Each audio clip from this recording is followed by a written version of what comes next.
ढूंढते ढूंढते ढूंढते ढूंढते एक स्थान से दूसरे स्थान, तीसरे स्थान से चौथे स्थान, ढूंढते ढूंढते बहुत जगह पर उन्होंने ढूंढा, कहीं नहीं मिले। तो अल्टीमेटली आखिरी में जा करके जहां भगवान कपिल तप कर रहे थे, तीसरे स्कंद में भगवान कपिल का, भगवान के अवतार हैं देवहूति पुत्र कपिल, तो जहां वो अपनी तपस्या कर रहे थे, समाधि में थे, वहां पर जा करके इंद्र ने उस घोड़े को बांध दिया कि यहाँ आएंगे, ये लड़के आएंगे ढूंढते ढूंढते, तो आगे की कहानी तो फिर अपने आप सेट हो जाएगी।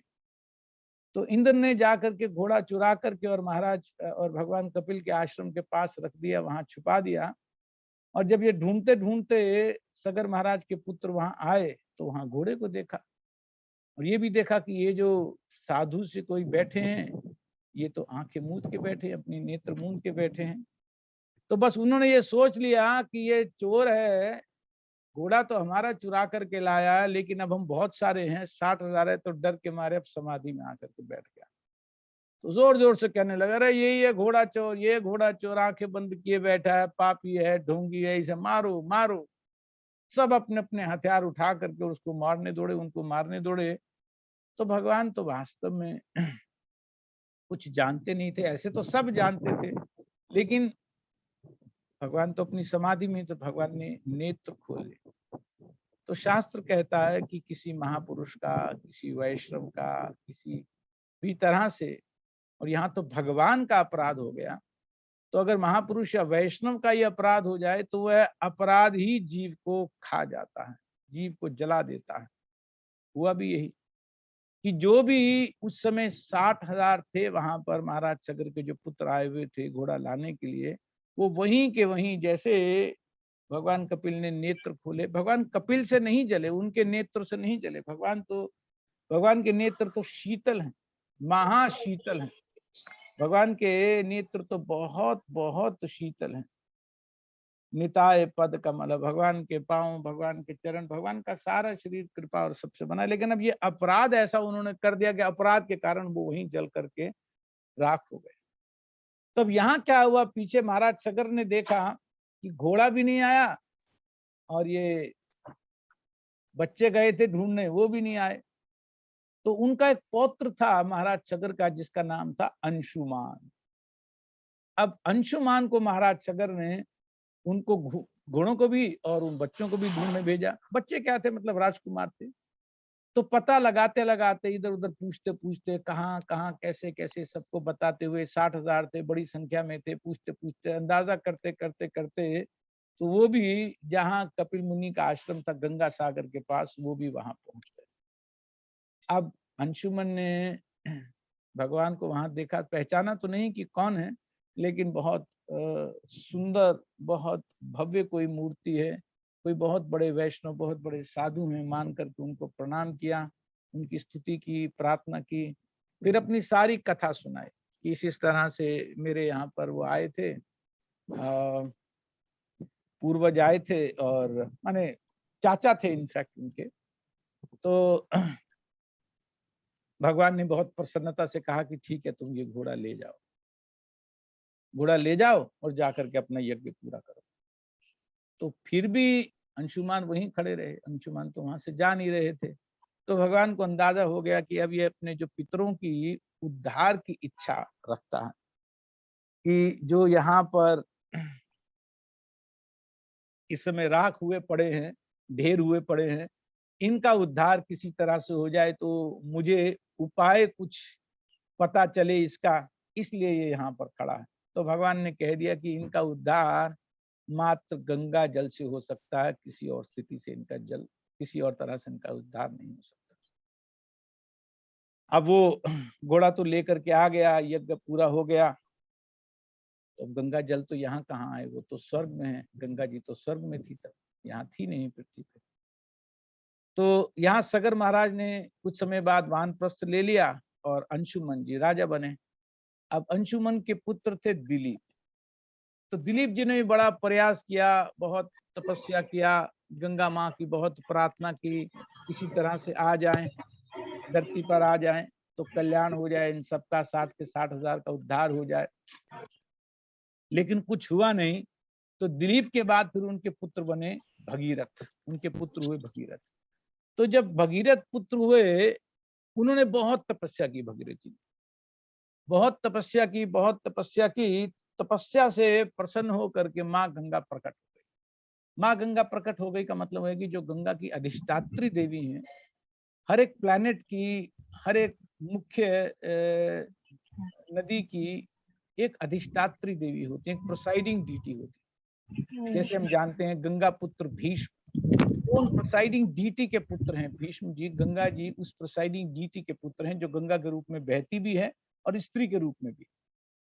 तो उन्होंने कहा कि ठीक, मैं स्वर्ग से आ तो जाऊंगी, उतर तो जाऊंगी मैं नीचे, लेकिन बात यह है कि मैं जितने वेग से बहती हूँ, अगर इतने वेग से इतनी ऊपर से नीचे धरती पे आऊंगी, तो मेरे वेग को कोई सहने वाला होना चाहिए ना, नहीं तो मैं तो पाताल में घुस जाऊंगी, धरती का कोई लाभ नहीं होगा।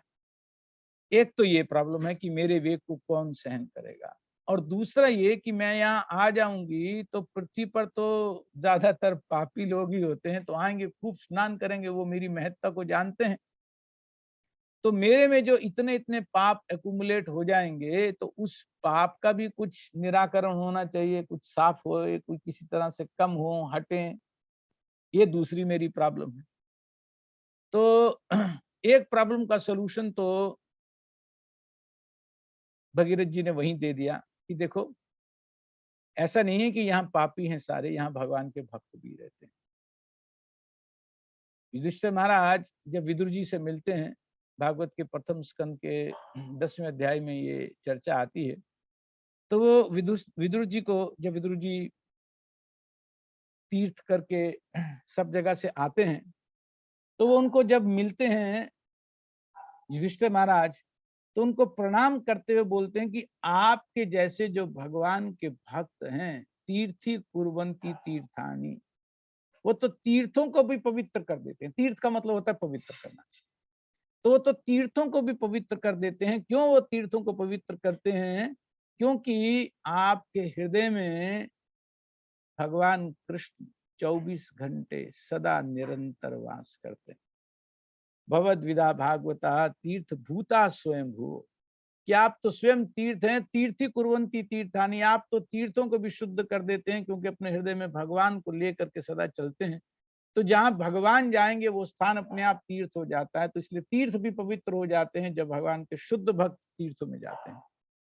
तीर्थ में जाकर के स्नान करते हैं। अगर भगवान को कोई शुद्ध भक्त है, हृदय में भगवान को लेकर के जो चलते हैं, ऐसे भक्त सब जगह पर पुनाति, सब जगह पे पवित्र कर देते हैं। तो अंशुमान जी ने कहा कि आप निश्चिंत रहिए, सॉरी, भगीरथ जी ने कहा कि आप निश्चिंत रहिए, ये दूसरी प्रॉब्लम तो आपकी सॉल्व हो जाएगी।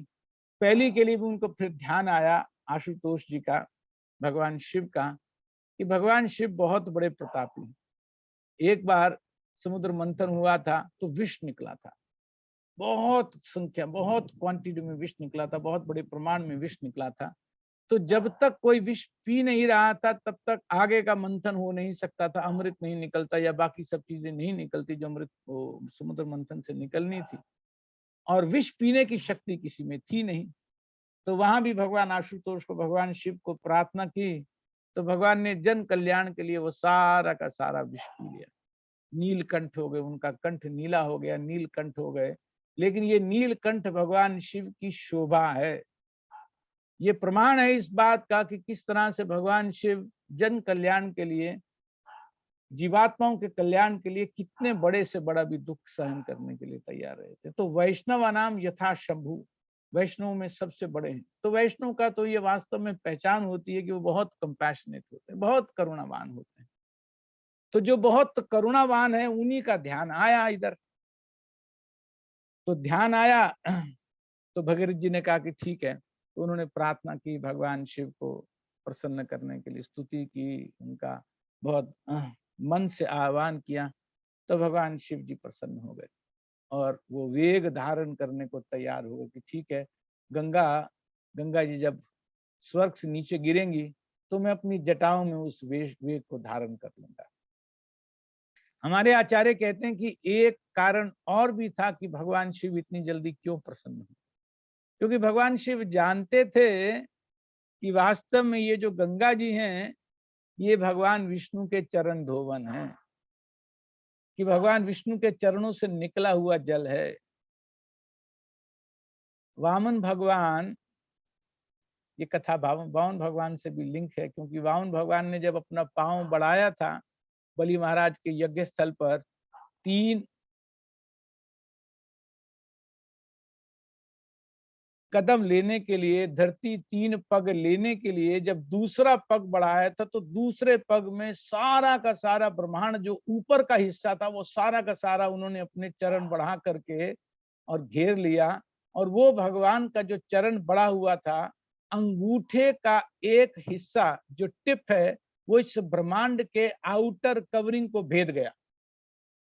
ये जो सारे के सारे ब्रह्मांड हैं, अनंत कोटि ब्रह्मांड इस भौतिक जगत में है, ये सारे के सारे ब्रह्मांड वास्तव में कारण सागर में, जिसे कॉजल ओशन बोलते हैं, तो कॉजल ओशन में तैर रहे हैं सारे। भगवान महाविष्णु या करुणोदक्षाई विष्णु जहां लेटे रहते हैं सागर में, जहां से सारी की सारी सृष्टि वो संचालित करते हैं, उस स्थान को बोलते हैं कारण सागर, कॉजल ओशन। उसी को ही वैतरणी भी बोलते हैं। तो कारण सागर का जो जल है, जिस पर भगवान का 24 घंटे शयन होता है, भगवान महाविष्णु का, तो वो जो जल था, क्योंकि ब्रह्मांड का यहाँ पर भेदन हो गया, जब वामन देव ने, भगवान ने अपने एक अंगूठे से जब दूसरा पग बढ़ाया था, तो अंगूठे से इस ब्रह्मांड को भेद दिया। तो ब्रह्मांड को भेदने से, क्योंकि वो फ्लोट कर रहा है कारण सागर में, सारे के सारे ब्रह्मांड फ्लोट कर रहे हैं। अब आप इमेजिन कीजिए कि अगर तैर रहे हैं, तो तैर रहे हैं, अगर कहीं पे थोड़ा भी अगर छेद हो जाएगा, तो जहां तैर रहे हैं, मतलब पानी में जहां तैर रहे हैं, तो पानी आएगा, वहां से थोड़ा थोड़ा पानी अंदर आएगा। तो वही जो कारण सागर का जल है, जिस पर भगवान महाविष्णु शयन करते हैं। भगवान महाविष्णु तो स्वयं भगवान है ही। तो यहाँ से भगवान वामन देव का चरण गया था, और उधर से भगवान महाविष्णु लेटे हुए थे, जिनके शरीर को छूती है गंगा या कारण सागर का जल, एक ही बात है, गंगा माने कारण सागर का जल। तो वही जल उस छेद से होता हुआ ऊपर के लोगों में आ गया। ब्रह्मा जी उसे अपनी कमंडलों में भरते हैं, ध्रुव लोक में जाता है, ऊंचे ऊंचे सारे लोक में रहता है। तो स्वर्ग लोक तक वो गंगा आ गई थी, ऊपर के लोक तक वो गंगा आ गई थी, जहां से भगवान ने वो यज्ञ प्रारंभ, यज्ञ का जो स्थान था बलि महाराज का, वहां तक गंगा आ गई थी, माने स्वर्ग तक वो आ गई थी। उनके पांव के साथ, उनके अंगूठे के साथ गंगा का जल स्वर्ग तक आ गया था, नीचे नहीं आया था। अब जब नीचे नहीं आया था, तो शिव जी ये बात जानते थे, हिमालय में वास करते हैं, कैलाश पर वास करते हैं हिमालय पर। तो उनको ये समझ में आ गया कि ये बहुत सुंदर मौका है कि भगवान का चरणामृत 24 घंटे मेरे सिर पर रहेगा, मेरी शुद्धि, मेरी पवित्रता 24 घंटे होती रहेगी। वैष्णव का भाव होता है कि किसी तरह से कनेक्टेड रहे भगवान के साथ। ऐसे तो भगवान शिव जैसा जुड़ा हुआ, हृदय में भगवान को धारण किए जैसा कोई भक्त है ही नहीं, सबसे ऊंची स्थिति भगवान शिव की है। लेकिन फिर भी लोभ बहुत होता है वैष्णव, बहुत बड़ा लालच होता है, कितना ही ऊंचा पद मिल जाए, भक्ति से संतुष्टि नहीं होती।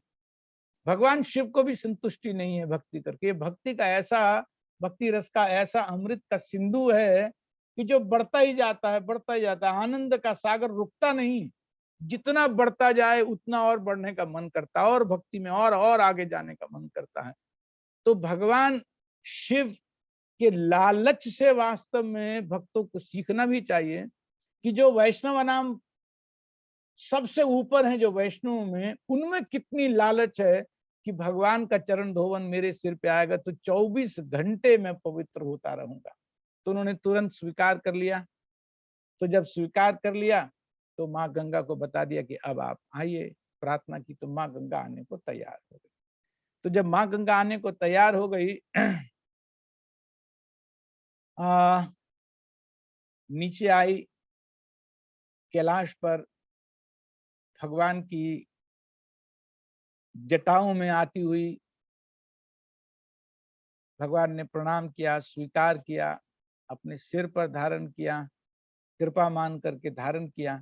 और वहां से फिर जब नीचे आई, तो आगे आगे रथ पर भगीरथ जी, वो तो जानते थे कि मुझे कहाँ लेकर के जाना है गंगा को। कैलाश से लेकर के जाना था गंगा सागर, जहाँ भगवान कपिल जी का आश्रम।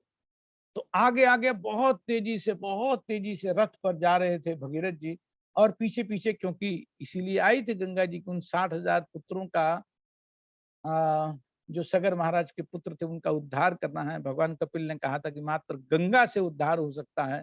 तो उस दिन जब पहली बार इस पृथ्वी को छुआ, तो आज का दिन था। तो आज का दिन गंगा जी इस पृथ्वी पर आई। तो आगे आगे भगीरथ जी जा रहे थे, और पीछे पीछे माँ गंगा जल के रूप में प्रवाहित होकर के धीरे धीरे पीछे पीछे चल रही थी। तो जहां पर वो स्थान था, पीछे पीछे पहुंच करके वहां माँ गंगा पहुंच गई, और उन 60,000 पूर्वजों का जो मृतक शरीर की जो राख पड़ी हुई थी, उससे उनका स्पर्श हुआ। और भागवत में लिखा है नवें स्कंद में कि स्पर्श होते ही वो सारे के सारे जो 60,000 पूर्वज थे, वो तुरंत उनका स्वर्गारोहण हो गया, सब लोग स्वर्ग में चले गए। तो इसलिए वैदिक रीति है कि किसी भी मृतक की राख को गंगा जल में प्रवाहित कर दिया जाता है। ये जो हमारे यहाँ पर रीति बनी हुई है ना, इसका कोई ऐसे थ्योरेटिकल कारण नहीं है। कोई ऐसे नहीं कि ऐसे ले जाते हैं शरीर में, जो मृत हो जाते हैं तो राख जा डाल करके, और कम से कम उनकी स्वर्ग की गति गारंटी हो जाती है। भागवत के अनुसार ये प्रमाण है। उनके पिछले लेख जोख का कोई हिसाब नहीं होता। एक वस्तु शक्ति है, गंगा की ऐसी वस्तु शक्ति है कि अगर मृतक शरीर की राख भी उसको छू जाए, तो गंगा जल के बल से उनका कम से कम अगला स्वर्ग का शरीर तो पक्का हो जाता है। तो यहां एक बात समझ में आनी चाहिए कि अगर राख का गंगा जल से स्पर्श हो जाए तो स्वर्ग मिलता है, लेकिन जो जीते ही जीते गंगा जल में जाए, गंगा में जा करके स्नान करे, वहां पूजा करे, भगवान का चरणोदक है, वहां जा करके भगवान का चरणोदक है, ऐसा मान करके कि मैं भगवान के चरणामृत में अपने आप को डुबो रहा हूँ, अपना सिर डुबो रहा हूँ, स्नान कर रहा हूँ, गंगा जल पी रहा हूँ। शास्त्र कहता है कि गंगा जल में जो निरंतर स्नान करते रहते हैं, उनको भगवत भक्ति प्राप्त होती ही है, होती ही है, होती ही है, इसमें कोई शक।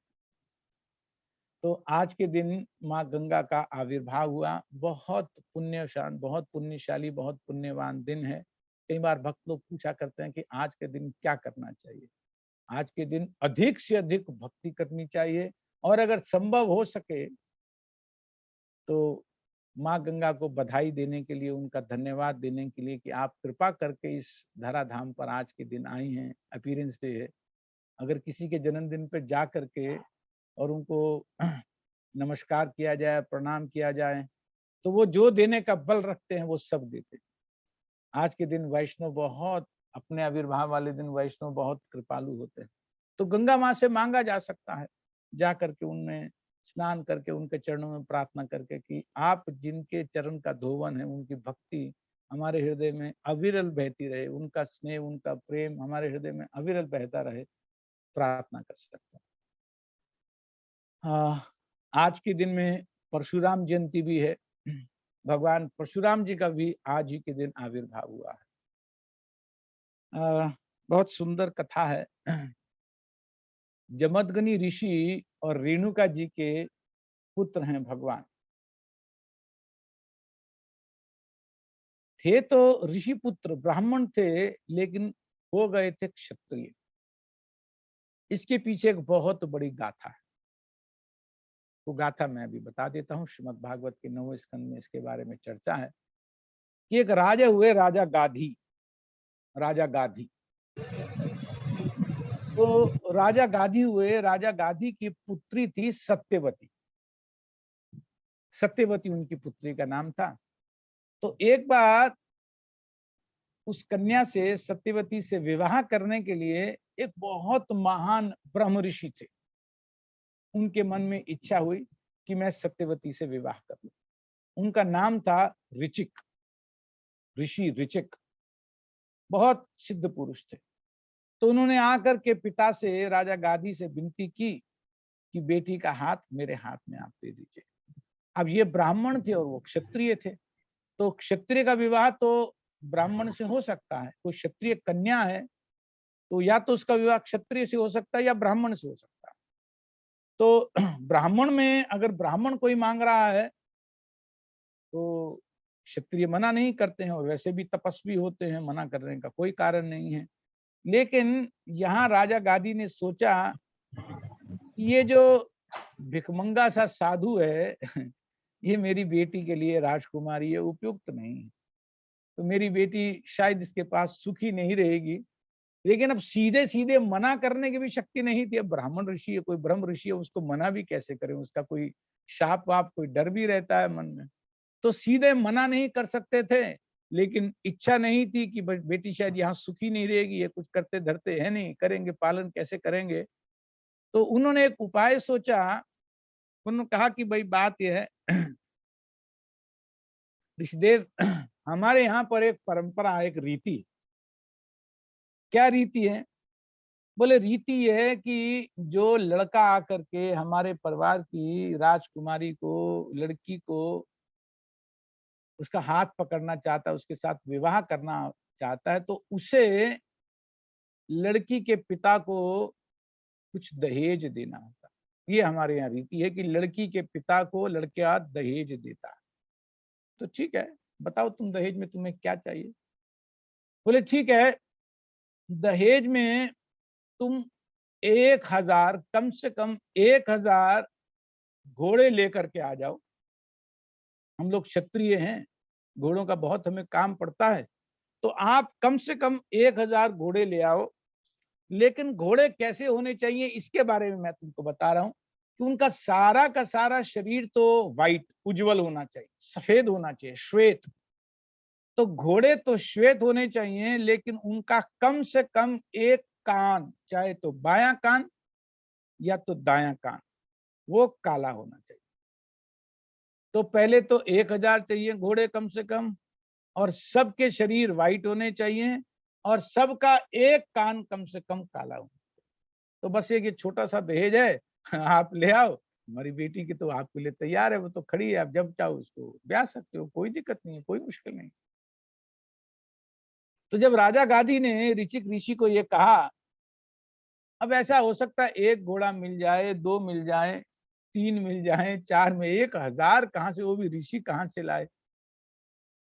तो ऋषिक ऋषि को समझ में आ गया ये टाल रहा, ये विवाह नहीं करना चाहता है, ये मुझे ऐसे ही कोई समझ रहा है, ये बस टालने के चक्कर में है।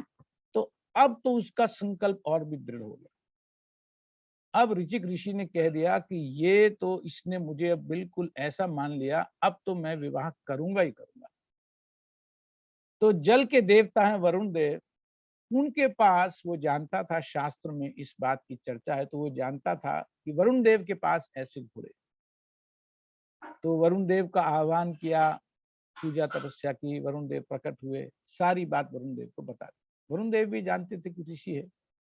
तो वरुण देव ने ला करके उनको 1000 घोड़े ऐसे दे दिए, जिसके सारा का सारा शरीर तो व्हाइट था, उज्जवल था, और कान कम से कम एक या दोनों काले थे।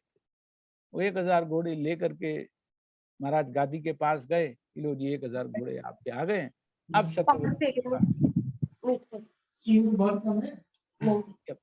सत्यवती का विवाह आप मेरे साथ कर लीजिए।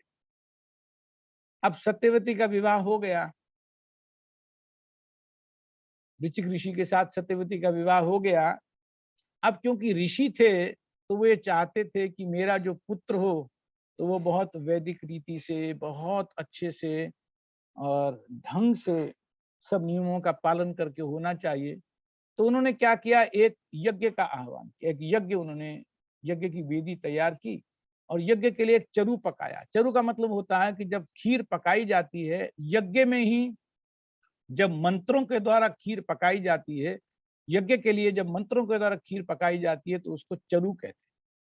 तो बहुत एक सिद्ध पुरुष जो होते हैं, जो अच्छे पहुंचे हुए, जो यज्ञ कराने वाले उच्च श्रेणी के जो ब्राह्मण होते हैं वो चरु पका सकते हैं। तो ये ऋचिक ऋषि बहुत ऊंची स्थिति के थे। तो उनके मन में आया कि मैं अपनी पत्नी से, सत्यवती से, जो आगे अपनी संतान प्राप्त करूं, पुत्र प्राप्त करूं, तो मैं यज्ञ के माध्यम से प्राप्त करूंगा। तो एक उन्होंने चरु तैयार किया। अब जब सत्यवती की माता को पता लगा कि सत्यवती का जो आगे होने वाला पुत्र है वो चरु के माध्यम से, यज्ञ के माध्यम से हो रहा है और मेरा दामाद इस काम को कर रहा है, उसके मन में भी इच्छा हुई कि मैं भी एक पुत्र प्राप्त कर लेती। तो उसने अपनी बेटी को कहा, सत्यवती को कहा कि बेटी एक बार तुम ऋचिक ऋषि को कहो ना कि मेरे लिए भी चरु मंगा देंगे। तो मैं राजा गाधी को बात करती हूँ मना करके, और मुझे भी एक ऐसा होनहार पुत्र प्राप्त हो जाएगा तुम्हारा भाई। तो वो अपने पतिदेव को बोल देती है, सत्यवती को। सत्यवती बोलती है तो वो तैयार हो जाते हैं, कोई बात नहीं, माँ मुझसे ही बोल देते, मैं ही सब तैयार कर देता। तो अब वो दोनों के लिए जब चरु पकाते हैं, जब ऋषिक ऋषि जब दोनों के लिए चरु पकाते हैं, तो अपनी पत्नी के लिए जो चरु पकाते हैं वो तो ब्राह्मण मंत्रों से पकाते हैं, क्योंकि ऋषिक ऋषि हैं, वो तो ऋषिक, वो तो ब्राह्मण है। तो आगे उनकी जो संतान होनी चाहिए वो ब्राह्मण होनी चाहिए। तो ब्राह्मण मंत्रों के अनुसार वो चरु पकाते हैं। और अपनी सासू माँ के लिए जो चरु पकाते हैं वो तो क्षत्रिय राजा गाधी की पत्नी है, तो उनके क्षत्रिय मंत्रों के अनुसार पकाते हैं। बिल्कुल ठीक, शास्त्र की रीति के अनुसार वो तो काम करते हैं। जब वो मंत्र से चरु पका लेते हैं दो अलग अलग, तो उसके बाद वो स्नान करने के लिए जाते हैं। मैं स्नान करके आता हूँ और अब मैं यज्ञ की तैयारी करूँ। तो पीछे से बोल जाते हैं कि ठीक है कि तुम माता को भी बोल देना। और सत्यवती को बोलती है कि सत्यवती तुम भी, एक ये तुम्हारे लिए, एक तुम्हारे लिए, और तुम दोनों एक एक ये जो चरु मैंने पकाया है, यज्ञ हुआ है, और तुम अब ये इसको दोनों एक एक ले लेना, खा लेना, मैं स्नान करने जा रहा हूँ, तो आ करके मुझे पूर्णाहुति देनी है, तो काम हो गया, अब तुम ये चरु ले लो। तो वो तो कह करके चले जाते हैं, बता जाते हैं कि कौन सा किसका है। तब तक माता क्या सोचती है, गांधी जी की पत्नी क्या सोचती है, सत्यवती की माँ, कि इस ब्राह्मण ने अपनी पत्नी के लिए ज्यादा बढ़िया काम किया। अब क्या है, थोड़ी सी लालच हो ही जाता है। तो उसके मन में आया कि पत्नी के लिए जो इसने पकाया होगा वो तो बहुत बढ़िया बनाया होगा, तो मैं क्यों ना वो खा लूं जो इसने अपनी पत्नी के लिए बनाया। तो अपनी बेटी से बात करती है कि बेटी बात यह है कि मेरे मन में आ रहा है कि मैं ये तेरे वाला चरु खा लूं, तू मेरा वाला खा ले, क्या क्या फर्क पड़ता है, ये भी खीर है वो भी खीर है, खीर तो खीर होती है, एक ही आदमी ने बनाई है, डिफरेंस क्या है, तू खा ले मैं ये खा लेती हूँ। तो दोनों को पता होता है कि दोनों के लिए क्या बना। सत्यवती भी कहती है हाँ ऐसा कुछ तो विशेष नहीं होगा। वो नहीं जानते थे कि किस डिफरेंस के साथ ऋचिक ऋषि ने बनाया, पता नहीं था। तो अज्ञानता में बेटी भी हाँ बोल देती है, हाँ ठीक है माँ क्या फर्क पड़ता है, खा लो। तो दोनों एक दूसरे का चरु खा लेती हैं। जब दोनों एक दूसरे का चरु खा लेती हैं तो पीछे से अब ये ब्राह्मण देव आते हैं, वापस स्नान करके ऋचिक ऋषि आते हैं, खा लिया, खा लिया। तो तब पत्नी सत्यवती बता देती कि बात यह है कि माता जी आई थी, तो माता जी ने मुझसे ऐसे ऐसे कहा, मैंने तो हाँ बोल दिया। अरे अनर्थ कर दिया। मैंने क्या कर दिया? बोले अनर्थ तुमने ये कर दिया कि अब जो तुम्हारा पुत्र होगा वो बहुत बहुत बड़ा महान क्षत्रिय होगा, दंड देने वाला इतना बड़ा क्षत्रिय होगा कि लोग कांपेंगे उसके नाम से। और जो तुम्हारा भाई होगा वो बहुत बड़ा ब्राह्मण बनेगा, अध्यात्म वेत्ता ब्राह्मण बनेगा, और तुम्हारा पुत्र बहुत बड़ा क्षत्रिय। अरे अरे अरे कृपा करो पतिदेव, कुछ आपके हाथ में है, सब आपके हाथ में है। तो सत्यवती ने बहुत प्रार्थना की, मुझे ऐसा पुत्र नहीं चाहिए, मुझे क्षत्रिय पुत्र नहीं चाहिए जो सबको दंड दे, मुझे ऐसा पुत्र नहीं चाहिए। तो ऋषि ने कहा देखो बात यह है कि तुमने चरु तो खाया है, तो इसका प्रतिफल, इसका रिजल्ट तो आएगा। हाँ मैं एक काम कर सकता हूँ, इतना जरूर इसमें स्कोप है कि तुम्हारा पुत्र क्षत्रिय नहीं होगा, तुम्हारा पौत्र क्षत्रिय। तुम्हारा सन नहीं होगा क्षत्रिय, तुम्हारा ग्रैंड सन क्षत्रिय होगा। इसके बाद और कुछ मेरे पास स्कोप नहीं है, इतना ही मैं कर सकता हूँ। तो ठीक है, ऐसा ही कर दो, कम से कम मेरा पुत्र तो नहीं होगा। तो सत्यवती का जो पुत्र होता है उनका नाम है जमदग्नि। जमदग्नि ऋषि बनते हैं, वो तो ब्राह्मण होते हैं, ब्राह्मण बन जाते हैं। तो ये जो ऋचक ऋषि और सत्यवती के पुत्र हुए जमदग्नि, और जमदग्नि की पत्नी हुई रेणुका। रेणुका से विवाह होता है जमदग्नि। तो फिर उसके बाद जो उनके पुत्र होते हैं, 5 पुत्र होते हैं, तो सबसे छोटे वाले का नाम होता है राम। और परसा लेकर के चलते हैं, सदा क्षत्रिय भाव में रहते हैं, इसलिए परशुराम उनका नाम पड़ जाता है। भगवान के शक्ति आवेश अवतार। ऐसे जीव हैं, विष्णु तत्व नहीं है, जीव तत्व हैं, लेकिन शक्ति आवेश अवतार होने के कारण आज भी जीवित है। सप्तऋषि में से एक हैं। तो पौत्र हुए उनके परशुराम, और उनका भाई हुआ सत्यवती जी का, जो राजा गाधी का, और उनकी पत्नी से जो पुत्र हुआ, वो जो अदला बदली हो गई थी चरु खाने में, तो उनका नाम हुआ विश्वामित्र। तो विश्वामित्र हुए तो क्षत्रिय परिवार में, लेकिन क्षत्रिय परिवार में जन्म लेकर के भी बने क्या, ब्रह्म ऋषि बन गए। क्यों क्यों ब्रह्म ऋषि बन गए? क्योंकि यही वास्तव में उस तप की, उस चरु की, उस यज्ञ की यही वास्तव में कृपा थी कि अब जो पुत्र ये चरु खाने से होगा वो ब्राह्मण होगा। तो इसलिए विश्वामित्र जी, शास्त्र बहुत सब लोग जानते हैं इसके बारे में। तो अब जब पौत्र हो गए वहां पर परशुराम जी, जो जमदग्नि ऋषि के जो पुत्र हुए, और उधर से पौत्र हुए ऋचिक ऋषि के, सत्यवती की जी, उन्होंने परशुराम जी हुए। तो पृथ्वी को उन्होंने 21 बार क्षत्रियों से विहीन किया, और हर बार सारे के सारे, कुछ 2-4 क्षत्रिय छोड़ करके बाकी सारे के सारे क्षत्रियों से खाली कर देते थे, और दान में दे देते थे कश्यप ऋषि को। धरती उनसे छीन छीन के कश्यप ऋषि को दान में देते थे। तो ये क्यों उन्होंने ऐसा किया, इसके पीछे भी भागवत में बहुत सुंदर कथा आती है। आज कथाओं का ही दिन है, तो आज कोई फिलॉसफी नहीं, आज सिर्फ कथा। तो इधर जो बार बार वो क्षत्रियों से खाली करते थे, उसका भी एक कारण था। एक राजा थे कार्तवीर्य अर्जुन। भगवान दत्तात्रेय अवतार है भगवान का, भगवान विष्णु का एक अवतार है दत्तात्रेय। अत्रि और अनुसुईया जी के 3 पुत्र थे, तो उनमें से एक थे दत्तात्रेय, एक सोम और एक दुर्वासा जी। तो दत्तात्रेय भगवान विष्णु के अवतार माने जाते हैं। तो कार्तवीर्य अर्जुन उन भगवान दत्तात्रेय की बहुत उपासना पूजा किया करते थे। उनको जब प्रसन्न कर लिया तो पूजा करके उन्होंने 1000 भुजाएं प्राप्त की। जैसे हमारे 2 हाथ हैं, तो उन्होंने 1000 भुजाएं तपस्या करके भगवान दत्तात्रेय से, जो भगवान विष्णु के अवतार है, उन्होंने 1000 भुजाएं प्राप्त। उसके साथ साथ उनको 8 सिद्धियां भी थी। सभी 8 सिद्धियां भी कार्तवीर्य अर्जुन के पास थी। भगवान दत्तात्रेय की कृपा से 1000 भुजाएं प्राप्त हो। बहुत बलवान थे, बहुत बहुत बलवान थे, सबसे अपने समय में सबसे बलशाली राजा थे। अब कितना उनका बल का लोहा था, क्या उनका बल था, उसका एक मैं छोटा उदाहरण यहाँ दे रहा हूँ, समझ में आ जाएगा कि क्या है दत्तात्रेय, कार्तवीर्य अर्जुन क्या है, यहाँ समझ में आ जाएगा। कि एक बार वो नर्मदा नदी में स्नान कर रहे थे, कार्तवीर्य अर्जुन, राजा कार्तवीर्य अर्जुन। एक बार नर्मदा नदी, बहुत बहाव तेज है, जिन लोगों ने नर्मदा नदी का बहाव देखा है वो इस बात को समझ जाएंगे। समुद्र की तरह तेज, बहुत बहुत तेज बहाव, और बहुत छोटे छोटे, बहुत बड़े बड़े बड़े बड़े चौड़े चौड़े उसके पाट हैं नर्मदा नदी के, और बहुत तेज बहाव है।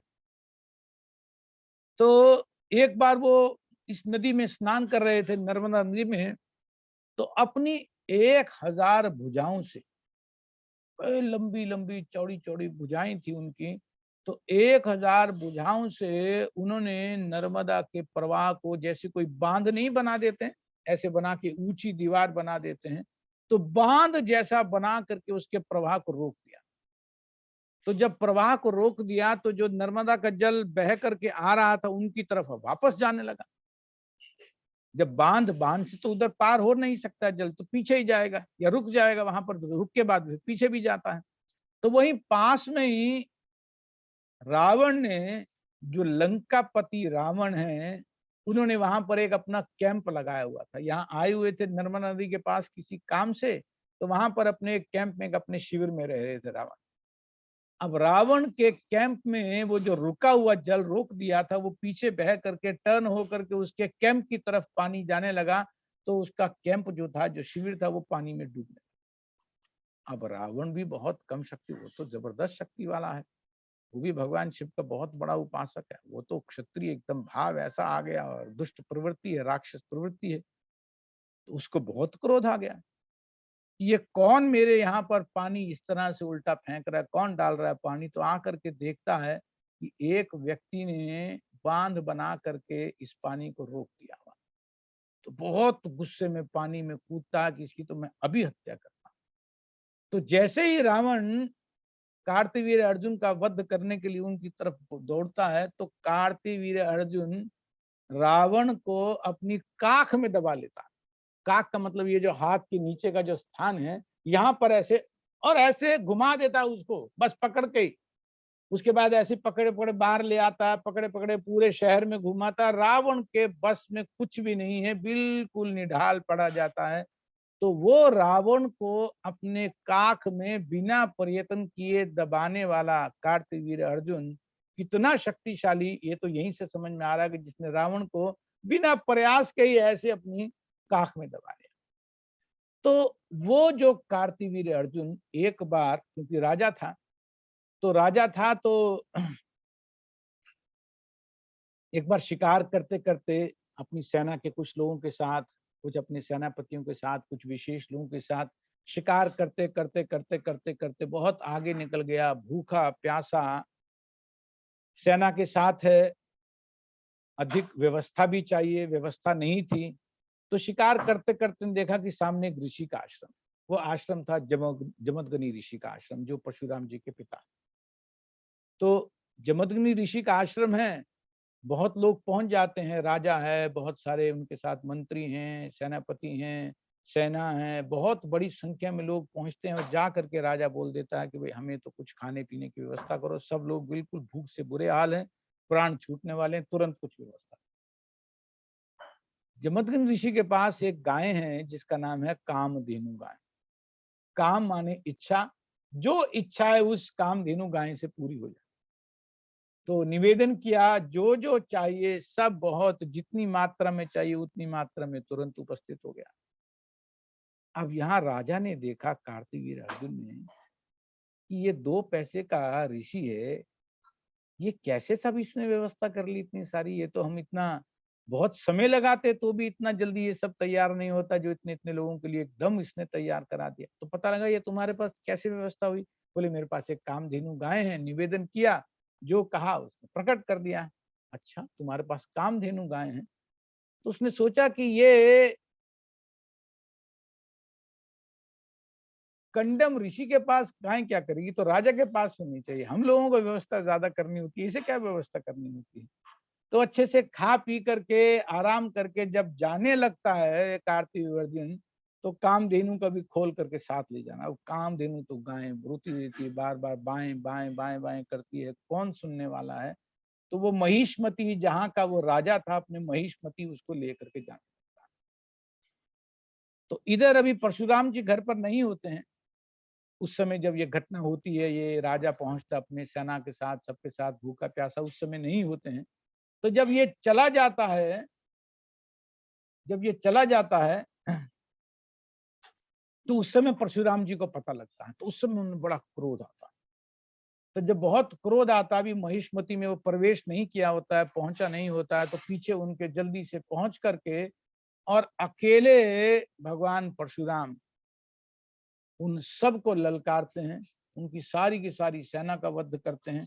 और इस तरह से उनके परिवार के और दाएं बाएं कुछ बच जाते हैं, फिर और आते हैं। तो हर बार आते हैं कुछ आते हैं, तो 21 बार उनके परिवार से इधर उधर से लोग आते, तो 21 बार क्षत्रियों से विहीन करते हैं परशुराम जी पृथ्वी को, क्योंकि उनका मुख्य शासन होता है, मुख्य राजा, तो सारे राजा उनकी तरफ से आते हैं परशुराम जी के साथ, लेकिन हर बार जब भी आते हैं तो परशुराम जी वध कर देते हैं। तो इसलिए शास्त्र में आया कि 21 बार उन्होंने धरा को, पृथ्वी को क्षत्रियों से खाली किया। तो अंत में क्या होता है, वो अपने 1000 हाथों से, अभी मरा नहीं होता है, अभी वो बचा होता है, 1000 हाथों से 500 धनुष उठाता है और 500 धनुष पर 500 बाण चढ़ाता है और 500 बाण भगवान परशुराम पर छोड़ता है। लेकिन अब भगवान भी भगवान है, उन 500 के 500 धनुष को वो नाश करते हैं, सारे के सारे बाण को नाश करते हैं और कार्तिकेय अर्जुन का भी नाश करते हैं। तो इस तरह से बहुत महासंहारक परशुराम जी का भी आज ही आविर्भाव है, जो हैं तो ब्राह्मण लेकिन भगवान के शक्ति आवेश अवतार। एक बार की बात है, हम लोग अभी कुछ वर्ष पहले रेणुका जी गए थे। हिमाचल में एक स्थान है रेणुका, बहुत दूर नहीं है, अंबाला से 100 किलोमीटर होगा, हिमाचल में है। तो वहां हम दो दिन ऐसे कुछ रुके थे, तो वहां बहुत उस स्थान की महिमा का पता लगा। ये जो कथा मैं बता रहा हूँ, ये कथा उस स्थान की है, रेणुका और जमदग्नि ऋषि के बीच की। तो एक बार की बात है, तो जमदग्नि ऋषि पूजा में, यज्ञ में व्यस्त होते हैं और अपनी पत्नी रेणुका को बोलते हैं कि तुम जा करके और उपवन से पुष्प ले आओ, फूल ले आओ, अपनी पत्नी को कहते हैं। तो रेणुका चली जाती है, पुष्प लाने के लिए चली जाती है। तो वहां पर जाकर के उस समय क्योंकि देवता लोग भी पृथ्वी पर आया करते थे, आजकल तो नहीं आते हैं, कलयुग में तो ये रीति नहीं है, लेकिन पहले देवता लोग भी पृथ्वी पर आया करते थे। तो उस समय गंधर्व आए थे, जिस उपवन में ये फूल लेने गई थी, उसी उपवन में गंधर्व भी आए हुए थे। गंधर्व चित्ररथ, उनके जो मुख्य हैं चित्ररथ, वो आए हुए थे, बहुत सुंदर हैं। तो कुछ देर के लिए रेणुका ऐसे सुंदर व्यक्ति को कभी देखा नहीं था, एक तो स्वर्ग से आए हैं पृथ्वी पर, इस तरह का कोई, लेकिन देखने में इच्छा कुछ मन में नहीं आई उनकी, लेकिन फिर भी देखने में कुछ समय निकल गया। और इधर जमदग्नि को अपनी योग सिद्धि से, योग बल से ये पता लग गया कि उनकी पत्नी कोई दूसरे व्यक्ति को इस दृष्टि से देख रही है। तो जब वो वापस आती है, वापस फूल लेकर के, उसे डर तो लग जाता कि मेरी देर हो गई, बहुत पुष्प लेने गई थी और पीछे से वहां पर पूजा चल रही थी, लेट तो मैं हो गई, लेकिन डरते डरते सहमते सहमते आती है। तो वहां पहले ही वो अपने योग बल से जान जाते हैं कि इस तरह से हुआ। तो वो उसको बहुत बुरा भला कहते हैं कि तुमने अच्छा नहीं किया। इतनी देर में उनके जो सबसे बड़े पुत्र होते हैं, मैंने कहा ना उनके 5 पुत्र हैं, तो अपने सबसे बड़े पुत्र को आदेश देते हैं कि इस हथियार से अपनी माँ का वध कर दो। अब वो पुत्र अपनी माँ का वध कैसे कर दे, वो तो वध नहीं किया, वो खड़ा रहा। दूसरे को 2 नंबर ऊपर वाले को आदेश देते हैं कि तुम अपनी माँ का भी वध करो और अपने इस बड़े भाई का भी वध करो जिसने मेरी आज्ञा का पालन नहीं किया। अब वो अपने भाई और माँ को कैसे मारे, उसने नहीं किया। तो तीसरे वाले को बोलते अपनी माँ का वध करो, बड़े 2 का वध करो, चौथे को बोलते अपनी माँ का वध करो और तीनों का वध करो। चारों में से कोई नहीं। तब तक परशुराम जी बाहर कहीं होते हैं, वापस आते हैं तो देखते हैं कि बहुत क्रोध में है पिताजी।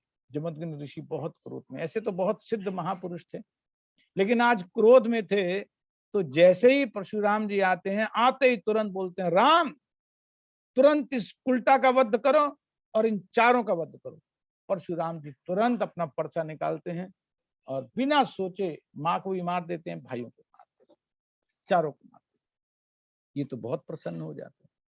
अब परशुराम जी ने मारा इसलिए होता है क्योंकि परशुराम जी जानते होते हैं कि मेरे पिता में बहुत योग बल है, बहुत शक्ति है। इनका आज्ञा ना मानने में बहुत नुकसान है, आज्ञा मान लेने से तो इनको मैं प्रसन्न कर लूंगा, फिर जो मैं चाहूंगा वो उसको भी पूरा कर देंगे। तो वही होता है। जमदग्नि ऋषि कहते हैं कि बेटा तुमने मेरी आज्ञा का पालन किया, मुझे बहुत प्रसन्नता है, तुम मांगो जो तुम मांगना चाहते हो, मैं तुम्हें देने के लिए सहर्ष तैयार।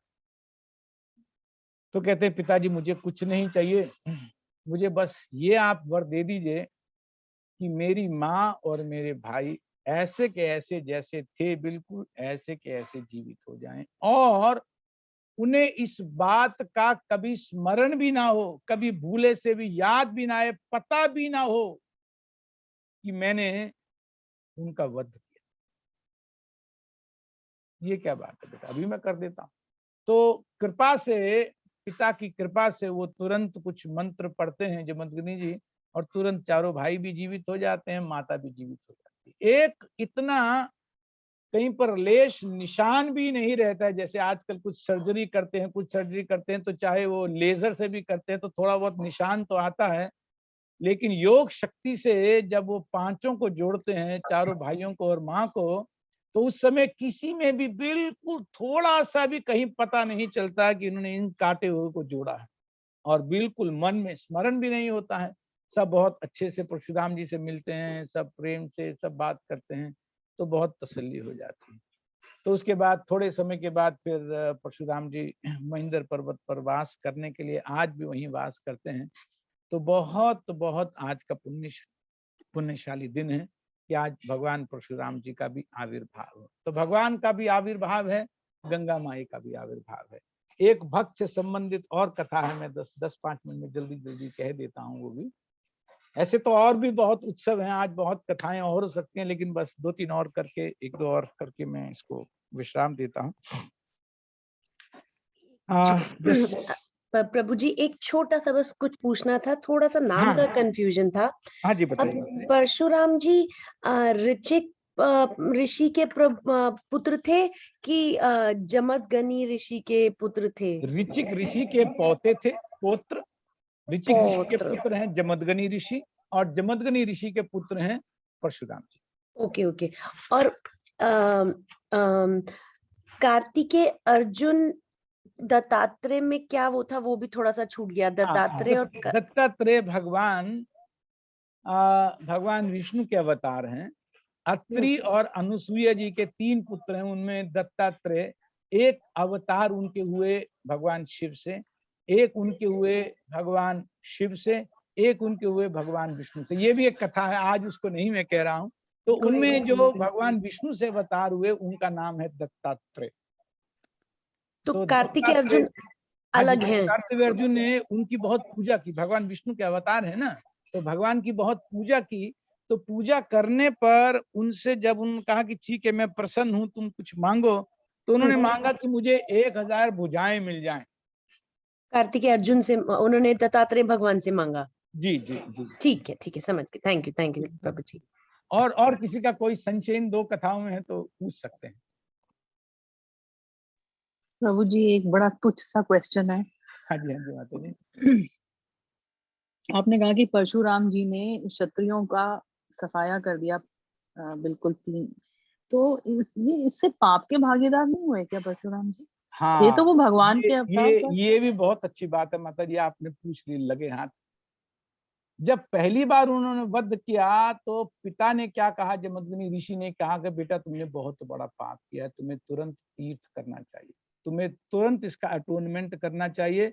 एक तो सब तो पाप वाले नहीं हैं, तो उन्होंने बहुत, क्योंकि शुद्ध व्यक्ति थे जमदग्नि ऋषि, तो जिस तरह से उन्होंने अपने पुत्र को तप कराया, परशुराम जी को तप कराया, उस तप से वो शुद्ध भी हो गए।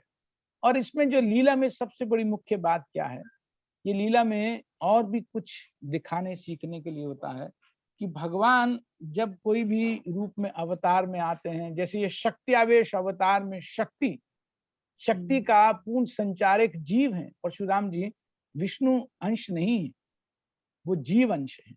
जैसे सभी जीव हैं, लेकिन कई कई जीवों में भगवान अपनी शक्ति संचारित करते हैं।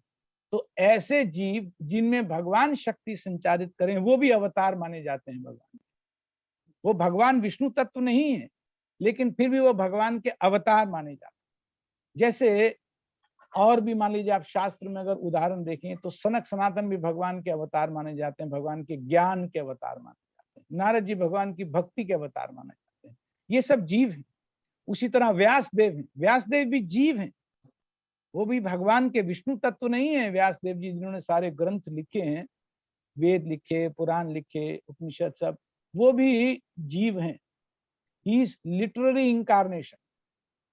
तो वो जीव तत्व हैं, लेकिन भगवान की जो ज्ञान, भगवान की जो शास्त्र विद्या, उनके वो अवतार माने जाते। तो इन सब का एक मुख्य प्रयोजन यही है। तो पिता ने उनसे तप करवाया माता जी कि पाप हुआ है बेटा तुमसे, ये तुम्हें अच्छा नहीं किया। ठीक है, उसने गलत काम किया था कार्तवीर अर्जुन ने, और वो नहीं दे रहा था गाय वापस, लेकिन तुम गाय उसे लेने गए, कामधेनु वापस, उसका हक नहीं था, वो ले गया इस तरह से जोर जबरदस्ती करके, लेकिन फिर भी तुम्हें तपस्या करनी चाहिए। तो सारे के सारे तीर्थों पर जा करके उनसे स्नान कराया, दान कराया, जो भी तीर्थाटन में जो भी जिस भी तरह से उपचार होता है, जिस भी तरह से अटोनमेंट होता है, वो सब उनसे करवाया। जी जी माता जी, करवाया उनके पिताजी ने, ये शास्त्र भागवत में लिखा है। धन्यवाद माता जी, आपने ये प्रश्न किया, मुझे जी, याद भी दिला थैंक दिया। यू प्रभु जी। हाँ, ठीक है। उमा माता जी। हरे कृष्णा प्रभु जी, दंडवत प्रणाम। आपकी कथा बहुत सुंदर, बहुत ही सुंदर है प्रभु जी।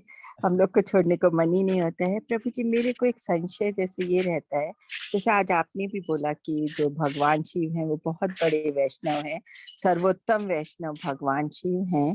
फिर जैसे अभी हम लोग को बोला जाता, हम मानते कि कृष्ण भगवान सर्वोपरि हैं, लेकिन जैसे बचपन हम लोग अभी एस्कॉन के इसमें भक्ति में अभी 2-3 साल से आए हैं प्रभु जी, लेकिन जैसे इसमें ये बोला जाता है कि हमें कृष्ण के अलावा शिव को नहीं पूजना चाहिए। पूजा हम भगवान कृष्ण की करने लगे हैं, लेकिन क्या होता है बचपन से जैसे शिव को पूजा करते चले आए हैं, तो वो मन मानने को तैयार ही नहीं होता कि जब वो भगवान के नित्य पार्षद हैं, सर्वोपरि वो भी भगवान की नित्य सेवा में रहते हैं, तो अगर हम उनको उनकी पूजा करते हैं तो उसमें हमारे को क्यों अपराध माना जाता है प्रभु जी? प्लीज अब मेरे को ये मन का संशय थोड़ा क्लियर बहुत करिए। अच्छा हरे प्रश्न कृष्णा। माता जी आपने, बहुत अच्छा। देखिए, अपराध नहीं लगता है शिव जी की पूजा करने से अपराध लगता है, ऐसा नहीं है। कोई ऐसा नहीं कहेगा आपको कि भगवान शिव की पूजा करने से अपराध लगता है। लेकिन यहाँ बात है बहुत ऊंचे धरातल की। ऊंचे धरातल की बात क्या है कि मनुष्य जीवन है बहुत थोड़ा। कलयुग में मनुष्य का जीवन कितना है? बहुत थोड़ा सा जीवन है माता जी। और जो लोग मान लो अभी 50 के आसपास आ गए या 50 के ऊपर हो गए, उनके पास तो और कोई कैप्सूल है ही नहीं, बस डायरेक्ट एक ही कैप्सूल है, सीधा जिसके पास जाना है, जिसके चरण में जाना है, एकाग्रता के साथ उनके चरणों में निष्ठ होकर के लग जाना चाहिए। भगवान शिव से बहुत पूजा करके, प्रार्थना करके ये मांगना चाहिए कि जितना आपका भगवान कृष्ण के चरणों में प्रेम है, उसकी एक कणिका आप मेरे जीवन में, मेरे हृदय में डाल दीजिए। अगर ऐसा करके उनसे मांगते हैं तो ये प्रतिदिन कीजिए, आप सुबह शाम कीजिए। हमें तुलसी महारानी की पूजा करते हैं तो क्या मांगते हैं? मोराय विलास विलास कुंज दियवास, नयने हेरी वो सदा जुगल रूप रास। हम तुलसी जी की पूजा तुलसी जी की पूजा करने के लिए नहीं करते हैं। तुलसी जी की पूजा करते हैं, प्रतिदिन मंदिरों में सुबह शाम को भी पूजा होती है। लेकिन जो प्रार्थना की जाती है तुलसी जी से, वो ये प्रार्थना की जाती है कि किसी तरह से आप हमें भगवान कृष्ण के चरणों का दास बना लीजिए, उनके चरणों का प्रेम हमारा, हम बिक जाएं उनके चरणों में, पूरी तरह से प्रेम में उनके लोलुप हो जाएं, ये आप हमें आशीर्वाद दे दीजिए। तो भगवान शिव से या किसी भी देवता से या किसी भी भगवान के भक्त से हम गुरुदेव की पूजा करते हैं, प्रभुपाद जी की पूजा करते हैं, तो ऐसा थोड़ी कि हम हर जगह सिर्फ भगवान कृष्ण की पूजा करते हैं, हम तो गुरु की भी पूजा करते हैं। लेकिन गुरु की पूजा करते किस भाव से हैं? गुरु की इस भाव से पूजा करते हैं कि आपके चरणों की रज प्राप्त हुए बिना वास्तव में जो आपके आराध्य हैं, कृष्ण हैं, वहां तक पहुंचा नहीं जा सकता है। आप कृपा कीजिए, आप अनुकंपा कीजिए, आप मर्सी कीजिए कि हम वास्तव में गुरु कृपा प्रसाद पाए भक्ति लता बीज की, जो गुरु और कृष्ण की प्रसाद से एक दूसरे मिलते हैं। ब्रह्मांड भ्रमित कोने भाग्यवान जीव, गुरु कृष्ण प्रसाद पाए भक्त लता बीज की, जो गुरु की कृपा से कृष्ण प्राप्त होते हैं। हृदय में जो चैत्य गुरु हैं, उनकी कृपा से जो परमात्मा है, उनकी कृपा से गुरु मिलते हैं, और गुरु की कृपा से भगवान कृष्ण मिलते हैं। ये है सिद्धांत। तो हम तो हर उस वैष्णव के चरणों में प्रार्थना करते हैं, प्रतिदिन प्रणाम करते हैं वांछा कल्पतरुभ्यश्च कृपा सिंधुभ्येव च पतितनां पावनेभ्यो वैष्णवेभ्यो नमो नमः। तो सभी वैष्णव के चरणों में हम प्रतिदिन प्रणाम करते हैं, बार बार प्रणाम करते हैं। तो जब सब वैष्णव के चरणों में प्रणाम करते हैं तो वैष्णव में जो सर्वश्रेष्ठ हैं भगवान शिव, क्या उनके चरणों में हम प्रार्थना नहीं करते हैं, प्रणाम नहीं करते हैं? क्या उनका प्रणाम नहीं हो गया? उनका भी तो प्रणाम मंत्र वही है। हम जब भगवान के भक्तों को, सभी भक्तों को मन से प्रतिदिन, जो सामने हैं या नहीं भी सामने हैं, सब जो भगवान विष्णु के भक्त हैं, सबके चरणों में गिर करके प्रतिदिन प्रणाम करते हैं। मांगते क्या है? भगवान कृष्ण की भक्ति मांगते हैं। तो माता जी इसलिए ऐसा करते हैं क्योंकि कलयुग के जो जीव हैं, अगर वो एक बार कुछ टेंजेंट ले लेते हैं, थोड़ी सी कोई इधर उधर कर लेते हैं, तो वो रास्ते से कहाँ भटक जा सकते हैं पता नहीं है। मान लीजिए एक बिल्कुल सीधी सीधी एक लाइन है 200 किलोमीटर की, बिल्कुल स्ट्रेट लाइन है। अब किसी पॉइंट से आप उसको कुछ मिलीमीटर टेंजेंट ले लो, कुछ सेंटीमीटर उसका एक टेंजेंट ले लो, तो 200 किलोमीटर तक चलते चलते चलते चलते ये जो टेंजेंट लिया, ये टेंजेंट पर भी 50 किलोमीटर का डिफरेंस आ जाएगा।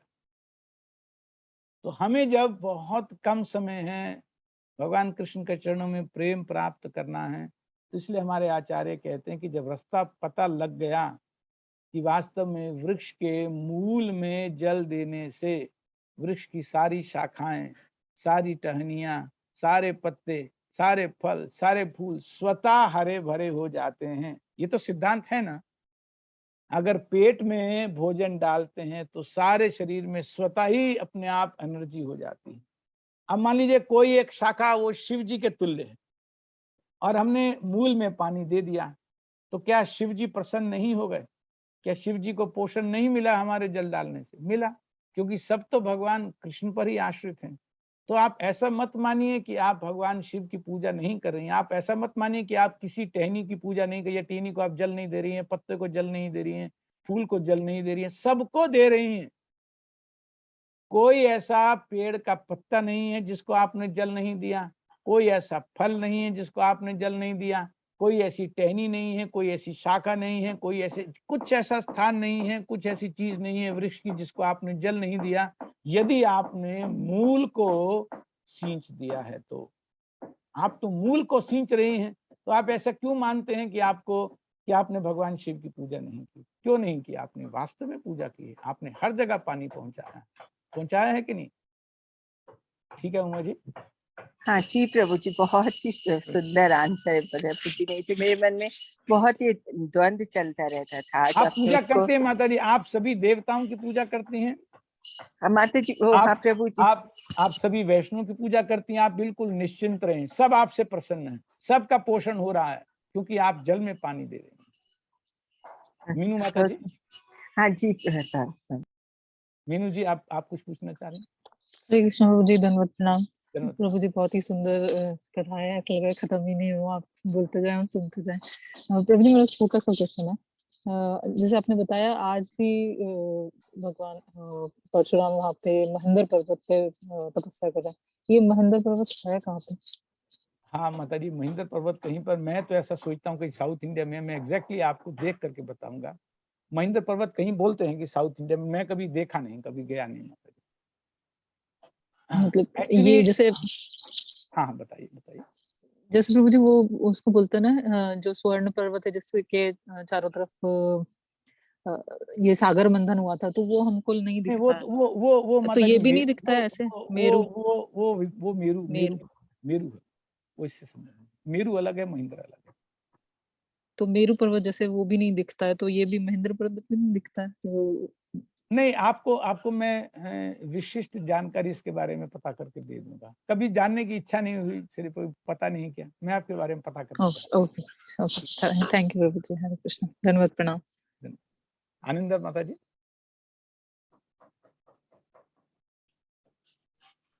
हरे कृष्णा, धन्यवाद प्रणाम प्रभु जी। माता जी हरे कृष्ण। प्रभु जी है ना, जैसे बताएं कि किसी ने प्रश्न किया था कि परशुराम जी ने जब शक्तियों का संहार किया, एक नहीं 21 बार किया, तो उन्हें पाप नहीं लगा। पर वो तो भगवान है ना, भगवान को क्या पाप? क्या अगर ये भगवान ने जैसे कुरुक्षेत्र में युद्ध हुआ था, तो भगवान ने तो निमित्त मात्र बना दिया था। तो जब भगवान असुरों का, या क्योंकि वो क्षत्रिय तो विद्रोही थे ना, इसलिए उनका संहार किया। तो भगवान को कैसा पाप, और अगर पाप है तो क्यों? क्योंकि वो जीव तत्व के रूप में आए थे, शक्त्यावेश अवतार थे, इसलिए है, या थोड़ा कंफ्यूजिंग है, कॉन्ट्राडिक्टरी है? देखिए माता जी, बात यह है कि जो लोक रीति है ना, लोक रीति का भगवान पालन करते हैं। जैसे भगवान बलराम ने नैमिषारण्य में सूत गोस्वामी जी के पिता का वध किया था। भागवत में कथा आती है 10वें स्कंद में कि उन्होंने युद्ध में भाग नहीं लिया, कि नहीं संबंधियों के बीच में युद्ध हो रहा है, कौरव पांडव के बीच में, मैं युद्ध में भाग नहीं लूंगा, मैं तो तीर्थ यात्रा पर जा रहा हूं। तो जब तीर्थ यात्रा पर जाते हैं तो तीर्थ यात्रा पर जाने से नैमिषारण्य में पहुंचते हैं, लखनऊ के पास, लखनऊ से 100 किलोमीटर पे नैमिषारण्य है। तो जब नैमिषारण्य में पहुंचते हैं तो वहां सूत गोस्वामी जी के जो पिता होते हैं वो कई हजार ऋषियों को कथाएं सुना रहे होते हैं, पुराणों की, बहुत बहुत समय से एंगेज होते हैं, उनको कथाएं सुना रहे होते हैं। तो जब वहां पहुंचते हैं तो बाकी सब तो ऋषि बलराम जी को देख करके खड़े हो जाते हैं, तो क्योंकि वो तो व्यास शासन पर होते हैं तो वो उठते नहीं, एक मर्यादा है व्यास शासन की। हालांकि भगवान आए हैं तो उठ के प्रणाम करने में कोई आपत्ति नहीं होनी चाहिए, गुरु आए, भगवान आए तो उठ जाना चाहिए, जिस भी स्थान पर आप उठ करके स्वीकार करना चाहिए, प्रणाम करना चाहिए, आदर देना चाहिए। लेकिन ये ऋषि उठते नहीं हैं और भगवान बलराम को क्रोध आ जाता और जा करके वहीं पर एक कुशा होती है, छोटा सा तिनका, और वो कुशा से ऐसे मारते हैं, उनका वध हो जाता है, उस ब्राह्मण का वध हो जाता है। अब जब ब्राह्मण का वध हो जाता है तो जितने बाकी सुनने वाले होते हैं, कई हजार ऋषि वहां बैठे होते हैं, सब जानते हैं कि ये भगवान के अवतार हैं, लेकिन फिर भी वो भगवान बलराम जी से बोलते हैं कि देखो आपने ब्राह्मण हत्या तो की है, आप इसका अटोनमेंट कर लीजिए पाप का। हालांकि कोई आपको आवश्यकता है या नहीं है, तो भगवान बलराम, भागवत में लिखा है कि अटोनमेंट करते हैं, और साथ ही वो एक विनती करते हैं बलराम जी की, मैं प्रसन्न होकर के कुछ कुछ कुछ और भी करना चाहता हूं। तो वो उनसे मांगते हैं कि आप एक काम और कर दीजिए कि ये हमें बहुत अच्छी अच्छी कथाएं सुना रहा था पुराणों से, आप इनके पुत्र को, जो इनका जीवन बचा हुआ था, वो इनके पुत्र को दे दीजिए, ताकि इनका पुत्र हमें अविरल निरंतर कथाएं सुनाता रहे। उसको फिर कोई आकर के, तो उनके पुत्र बने फिर सूत गोस्वामी, जो सुखदेव गोस्वामी से महाराज परीक्षित के साथ बैठ करके भागवत सुनते हैं, और वही आगे फिर नैमिषारण्य में 88,000 ऋषियों को, शौनक आदि ऋषियों के साथ जो मेन है उनको कथा सुनाते हैं। एक तो ये बात। दूसरी बात माता जी, जब कुरुक्षेत्र का युद्ध हुआ था तो कुरुक्षेत्र में भगवान ने तो अपने हाथ से किसी को मारा नहीं था, तो उसके बाद युधिष्ठिर महाराज 2 यज्ञ शुद्धि के लिए करते। शास्त्र में, महाभारत में इसकी चर्चा है कि वो शुद्धि के लिए, सब स्थान की शुद्धि के लिए, जो वहां पर दिवंगत आत्माएं हैं सबकी शुद्धि के लिए 2 बार यज्ञ करते हैं। तो जो लोक रीति है, उस लोक रीति का यद्यपि परशुराम जी जीव हैं, नहीं तो भगवान बलराम ने भी पालन किया ना, भगवान बलराम ने भी पालन किया, वो तो स्वयं विष्णु तत्व है। भगवान कृष्ण से जो सेकंड कैटेगरी में डायरेक्ट भगवान बलराम ही आते हैं, तो उन्होंने भी उस समय उसका अटोनमेंट किया। और यहाँ युद्ध में कृष्ण को कुछ अटोनमेंट करने की आवश्यकता नहीं थी।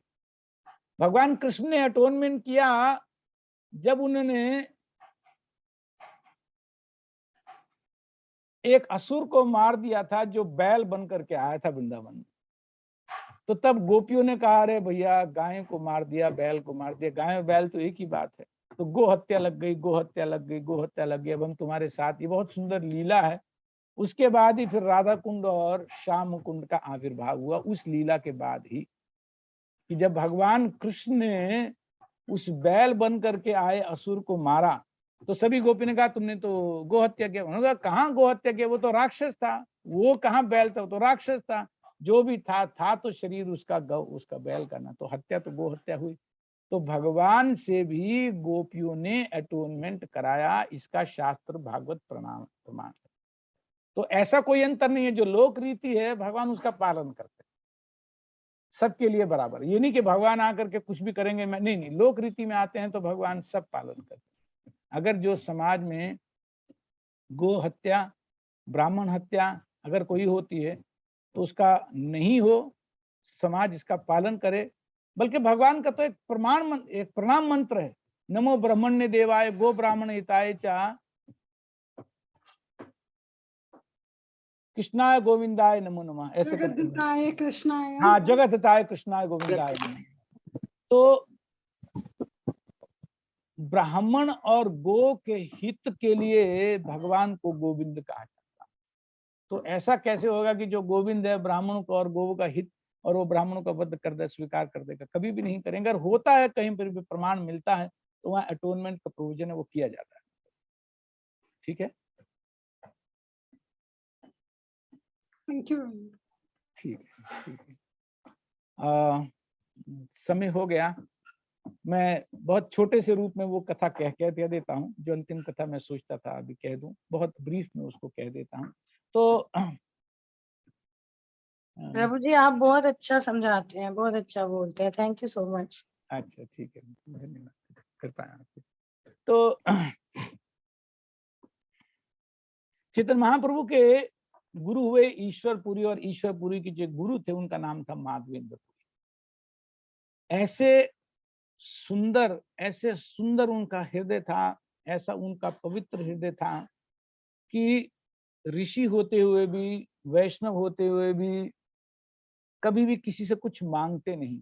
अपना परिवार नहीं था, सन्यासी थे, लेकिन कभी भी किसी से कुछ मांगा नहीं। अयाचक वृत्ति से रहते थे। अयाचक माने जिसको मांगना नहीं, अपने आप कोई दे दे तो ठीक है, नहीं दे दे तो बस उस दिन भूखा। 2 दिन 4 दिन तक अगर किसी ने कुछ नहीं दिया, अयाचक वृत्ति से बिना मांगे रहना है, कोई दे दे तो ठीक, नहीं दे तो भूखा।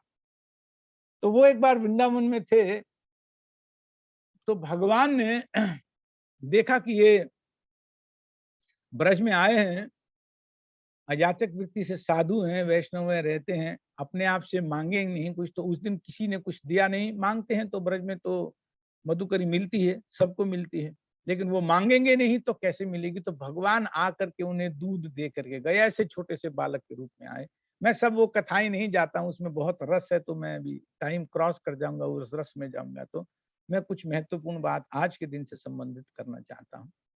तो उन्हें पता लगा बाद में उस दूध की परम मिठास को, दिव्य मिठास को देख करके, पढ़ करके, सुन करके, समझ करके कि ये क्या मैंने आज पी लिया। तो रात में फिर वही जो बालक दूध लेकर के आया था, सपने में आते हैं और बात करते हैं, तो उनको पता लगता रहे तो खुद कृष्ण आए थे। तो वो जो छोटे से कप से में, जो मिट्टी के उस कसौरे से में दूध दे के जाते हैं, तो वो कसौरा भी अपने पास रख करके खूब प्रेम से काट काट के उसे धीरे धीरे तोड़ तोड़ के खाते हैं। तो 2-4 दिन के बाद फिर वही बालक दोबारा उनके सपने में आते हैं वृंदावन में, और बताते हैं कि मैं, माने मेरा एक विग्रह यहाँ पर गोविंद कुंड के पास एक स्थान पर मैं बहुत समय से पड़ा हुआ हूँ, अंदर पहाड़ पर नीचे दबा हुआ, मुझे आकर के निकालो। तो जब वो विनती करते हैं भगवान, तो तुरंत उनकी नींद खुलती है। योग निद्रा में होते हैं तो उनको पता चलता है, तंद्रा सी होती है, तो पता, अरे अरे ये तो भगवान आए थे स्वप्न में। तो आसपास के जो ब्रजवासी उनको तुरंत इकट्ठा करते हैं, जो स्थान भगवान ने इंगित किया होता है, बताया होता है, वहां जाते हैं, खुदाई करते हैं, तो भगवान के वहां से विग्रह निकलते हैं। वही विग्रह निकलते हैं जो विग्रह आजकल राजस्थान में उदयपुर के पास एक बहुत पवित्र स्थान है, जिसको श्रीनाथ बोलते हैं, श्रीनाथ जी। तो श्रीनाथ जी का जो विग्रह है, वही विग्रह उस समय वहां से बाहर निकलता है। तो श्रीनाथ जी का विग्रह निकलता है। मुस्लिम प्रहार से, मुस्लिम लोगों के डर से, जो ब्राह्मण थे, पुजारी लोग थे, उन्होंने भगवान की विग्रह को दबा दिया होता है। पहले के जो मुस्लिम होते हैं, मुस्लिम तो 800-900 साल से भारत पर बार बार आक्रमण कर रहे हैं। तो जो शुरू शुरू में आए होते हैं, तो उनमें से किसी ने ऐसा कुछ प्रहार किया होता है, तो अंदर वो चले जाते हैं। उनको रखना पड़ता है, भगवान को छिपाना पड़ता है। तो माधवेंद्र पुरी जो 550 600 साल पहले आए महाप्रभु से, 40-50 वर्ष पहले, तो उसके बाद वो स्थापना करते हैं गोवर्धन जी के ऊपर, भगवान का एक सुंदर स्थान बना करके वहां उनकी स्थापना करते हैं। बहुत अच्छे से अभिषेक होता है, बहुत अच्छा पूजा अर्चना, सब कई तरह के ब्राह्मण वहां सब सेवा में लगते हैं। चैतन्य चरितामृत में बहुत सुंदर व्याख्यान है, मैं बहुत ज्यादा इस पर नहीं जा रहा हूँ। तो एक दिन क्या होता है कि वो ही भगवान सपने में आते हैं माधवेंद्र पुरी जी के, बेटे मुझे बहुत गर्मी लग रही है, मुझे बहुत, आज के समय में गर्मी में जो टाइम है उससे पहले, अभी गोवर्धन के ऊपर तो ऐसे भी पत्थर बहुत तेजी से गर्म होते हैं, तो मुझे बहुत गर्मी लग रही है, मुझे बहुत गर्मी लग रही है, मुझ पर चंदन का लेप करो। अब चंदन का लेप का कहाँ से व्यवस्था करनी पड़ेगी? तो भगवान बोलते हैं तुम जगन्नाथपुरी जाओ और मेरा इस तरह से वहां पर बताना कि स्वप्नादेश हुआ। वहां के जो पुजारी है मैं उन्हें भी सपने में बोल दूंगा कि माधवेंद्रपुरी आएंगे तो माधवेंद्रपुरी को तुम ये चंदन दे देना, तो तुम जाओ, व्यवस्था हो जाएगी तुम्हारी। तो यहाँ वृंदावन से पैदल निकलते हैं तुरंत, ये नहीं कि सुना और किसी को भी भेज दिया ब्राह्मण, नहीं, तुम चले जाओ, तुम चले जाओ। खुद माधवेंद्रपुरी पांव से, नंगे पांव चलते हैं, वृंदावन से जाते हैं पुरी।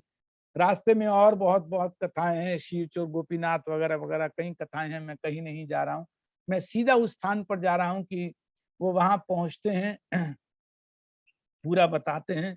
और मलय चंदन, बहुत बहुत ठंडा एक चंदन है मलय चंदन, तो मलय चंदन उनको वहां पर पुजारी देते हैं। और साथ में 2 आदमी भी भेजते हैं, भगवान ने सपने में आकर के वहां के मुख्य पुजारी को भी आदेश दे दिया होता है। तो आज के दिन माधवेंद्रपुरी जी रास्ते में एक जगह पर रुके होते हैं, उस जगह का नाम है गोपीनाथ, रेमुणा में गोपीनाथ। तो जब गए होते हैं यहाँ से, गोपीनाथ से जब क्रॉस करके यहाँ से जब गए, वृंदावन से जाना है पुरी, तो बीच में वो स्थान पड़ता था जहाँ गोपीनाथ जी का मंदिर था। तो गोपीनाथ जी का एक मुख्य रात को भोग लगता था, अमृत केली की खीर उनको भोग लगती थी। तो प्रतिदिन 8 या कुछ कप कसौरे जिसको बोलते हैं, भगवान को वहां भोग लगते थे। और उस दिन जब माधवेंद्रपुरी जी वहां पहुंचे थे, रास्ते में रुकते हुए रात पड़ी, तो उन्होंने सोचा यहीं पर भगवान के इसी जगह पर स्थान पर रुक जाता हूं। तो जब दर्शन करने के लिए वहां पर गए मंदिर में, तो पता लगा कि भगवान को यहाँ पर 8 बहुत सुंदर अमृत केली का भोग लगता है, खीर का भोग लगता है। तो उनके मन में आया कि अगर मुझे पता लग जाए कि ये खीर कैसे बनती है, तो मैं जा करके गोवर्धन पर अपने प्रभु के लिए भी ऐसा भोग बनाऊंगा। लेकिन कैसी खीर है एक बार मैं चख लूंगा तो पता लगे। मांगते तो थे ही नहीं, लेकिन आज पता नहीं क्यों कि भगवान का ऐसा भोग मैं भी बनाऊं, अपने भगवान को मैं प्रसन्न करूं। तो मन में भावना आ गई कि अगर थोड़ा चखने को मिल जाता है ये प्रसाद तो, लेकिन मांगेंगे तो है ही नहीं। और उनके मन में फराए रे मैंने क्या कर दिया, मैंने तो बहुत ऐसा नहीं किया, मुझे ऐसा नहीं सोचना चाहिए था, ऐसा विचार नहीं आना चाहिए था। तो मंदिर से बाहर आ गए। तो रात में होता क्या है कि वो तो मंदिर से बाहर आकर के सो जाते हैं माधवेंद्रपुरी जी। और जो मंदिर का पुजारी होता है वो उन कसोरों को, जो 8 कसोरे हैं, उनको निकाल करके अपने स्थान पर रख देता है और सोने के लिए चला जाता है। सोते सोते उसको खीर चोर, उसको गोपीनाथ जी सपने में आकर के बोलते हैं कि तुरंत उठो, स्नान करो, मेरे मंदिर में आओ, मेरे विग्रह में मैंने अपने आंचल के नीचे एक कसोरा छिपा करके रखा हुआ है, ये जाकर के माधवेंद्रपुरी को दे दो, बाहर बाजार में लेटा हुआ है, जाकर के उसको बोल करके उसको दे देना। उसको बड़ा ताज्जुब होता है कि मैं तो 8 रख करके शायद 8 के 8 लाया था, भूल जाता कि 8 लाया था कि 7। बोले मेरे हिसाब से तो मैं सारी लेकर के आया था। तुरंत स्नान करता है, भगवान के अंदर प्रवेश करता है मंदिर में और देखता कि भगवान के आंचल के नीचे एक कसोरा पड़ा है। वो तो एकदम पागल हो जाता है कि ऐसा कौन सा भक्त आ गया कि जिसके लिए भगवान ने चोरी कर ली। क्योंकि भगवान के भक्त के हृदय में आया कि थोड़ा सा मिल जाता ताकि मैं भी जाकर के ऐसा भोग वहां लगाऊं। ये सब रस की कथाएं हैं, बहुत इसमें जाऊंगा तो रुक जाऊंगा इसमें। तो वो एनीवेज आ करके तुरंत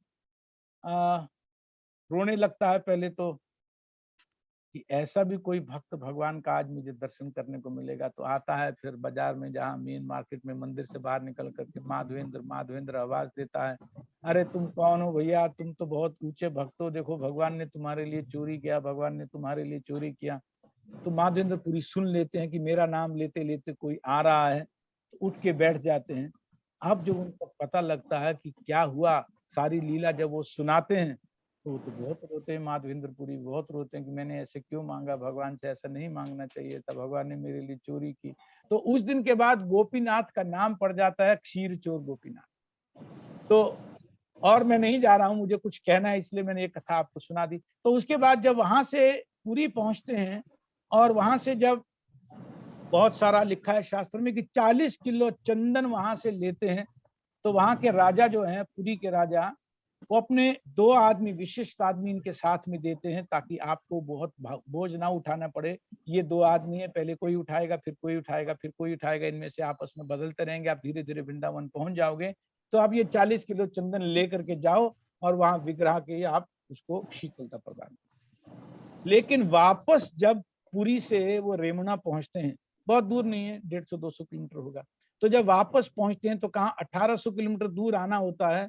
तो यहाँ भगवान फिर उनके सपने में आते हैं और उनके सपने में आकर के, गोपाल जी उनका नाम है, तो गोपाल जी सपने में आकर के बोलते हैं कि मुझ में और गोपीनाथ में कोई अंतर नहीं है माधवेंद्र, यहाँ तक आओगे, बहुत गर्मी में है, सफर करना पड़ेगा, भार तुम्हारे साथ है, तुम ऐसा करो, ये 40 किलो जो तुम चंदन लाए हो, इसको गोपीनाथ को ही घिस करके लगा दो, तो मुझे अपने आप शीतलता आ जाएगी।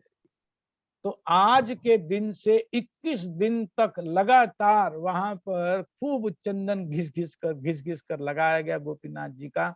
इसलिए भारत में हर जगह जहां पर भी इस्कॉन के गौड़ीय मठ के मंदिर हैं, सब जगह पर आज के दिन से 21 दिन की चंदन यात्रा भी प्रारंभ होती है। अक्षय तृतीया वाले दिन से सभी विग्रहों को भगवान के, क्योंकि बहुत गर्मी के समय में आता है ये अक्षय तृतीया, मई में तो बहुत गर्मी होती है, तो विग्रह शीतलता महसूस करें, भगवान की सेवा ठीक से हो, इसलिए 21 दिन तक घिस घिस कर सारे बड़े बड़े मंदिरों में भगवान के कम से कम 1 दिन 2 दिन तो बड़े बड़े विग्रहों को, और फिर बाकी सब 21 दिन छोटे छोटे जो हमारे अर्च विग्रह होते हैं, जो उत्सव डीटी जिसको बोलते हैं, तो उन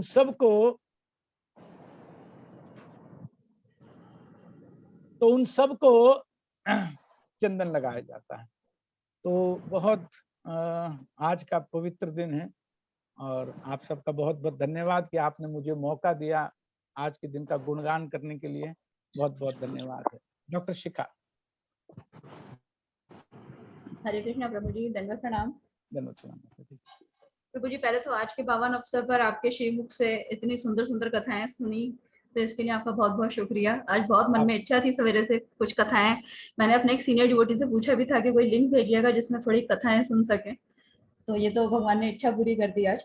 और प्रभु जी आप ये सारा का सारा धन्यवाद राधा किशोरी माता जी को भेज दीजिए। उन्होंने मुझे मैसेज में लिखा था कि कुछ इसके बारे में चर्चा होनी चाहिए, तो मेरे मन में आया कुछ क्यों चर्चा होनी चाहिए, अच्छे से चर्चा होनी चाहिए, तो इसलिए फिर मैंने वो राधा किशोरी माता वो हमारे मेंटर हैं, तो वो उन तक हमारी बात पहुंच जाती है हमेशा। ठीक, धन्यवाद। तो प्रभु जी, एक प्रश्न था मेरा कि जितने जो हमारे अनर्थास हैं उसके अंदर गुस्सा, क्रोध एक ऐसा अनर्था है जिसको हम ओवरकम करने की कोशिश तो करते हैं, चाहे हम कितने भी फेल ही होते हैं हर बार, बट ये देखा गया है प्रभु जी कि सारी ही कथाओं में कि जो भी एग्जॉल्टेड पर्सनालिटीज हैं उन सब में इतना क्रोध था, तो मतलब इस चीज को हम कैसे समझें? वो ही नहीं अपना क्रोध कभी काबू कर पाए तो हम कर पाएंगे इस जन्म में, मतलब किसी भी जन्म में? क्रोध 2 तरह का होता है माता जी। एक क्रोध होता है अगर कहीं पर वैष्णव के अगेंस्ट या भगवान के अगेंस्ट अगर कोई बुरा करता है, एक तो वो क्रोध होता है। जैसे भगवान परशुराम ने किस लिए क्रोध किया? वैष्णव के लिए क्रोध किया। जो जमदग्नि ऋषि थे, भगवान के भक्त थे, उनके लिए क्रोध किया। तो इस तरह से वैष्णव के लिए अगर किसी दूसरे को कुछ क्रोध करें वो अच्छा है। वो तो जैसे हनुमान जी ने क्रोध किया, तो क्या आप उन्हें क्रोधी कहेंगे? वो तो भक्ति मानी जाती।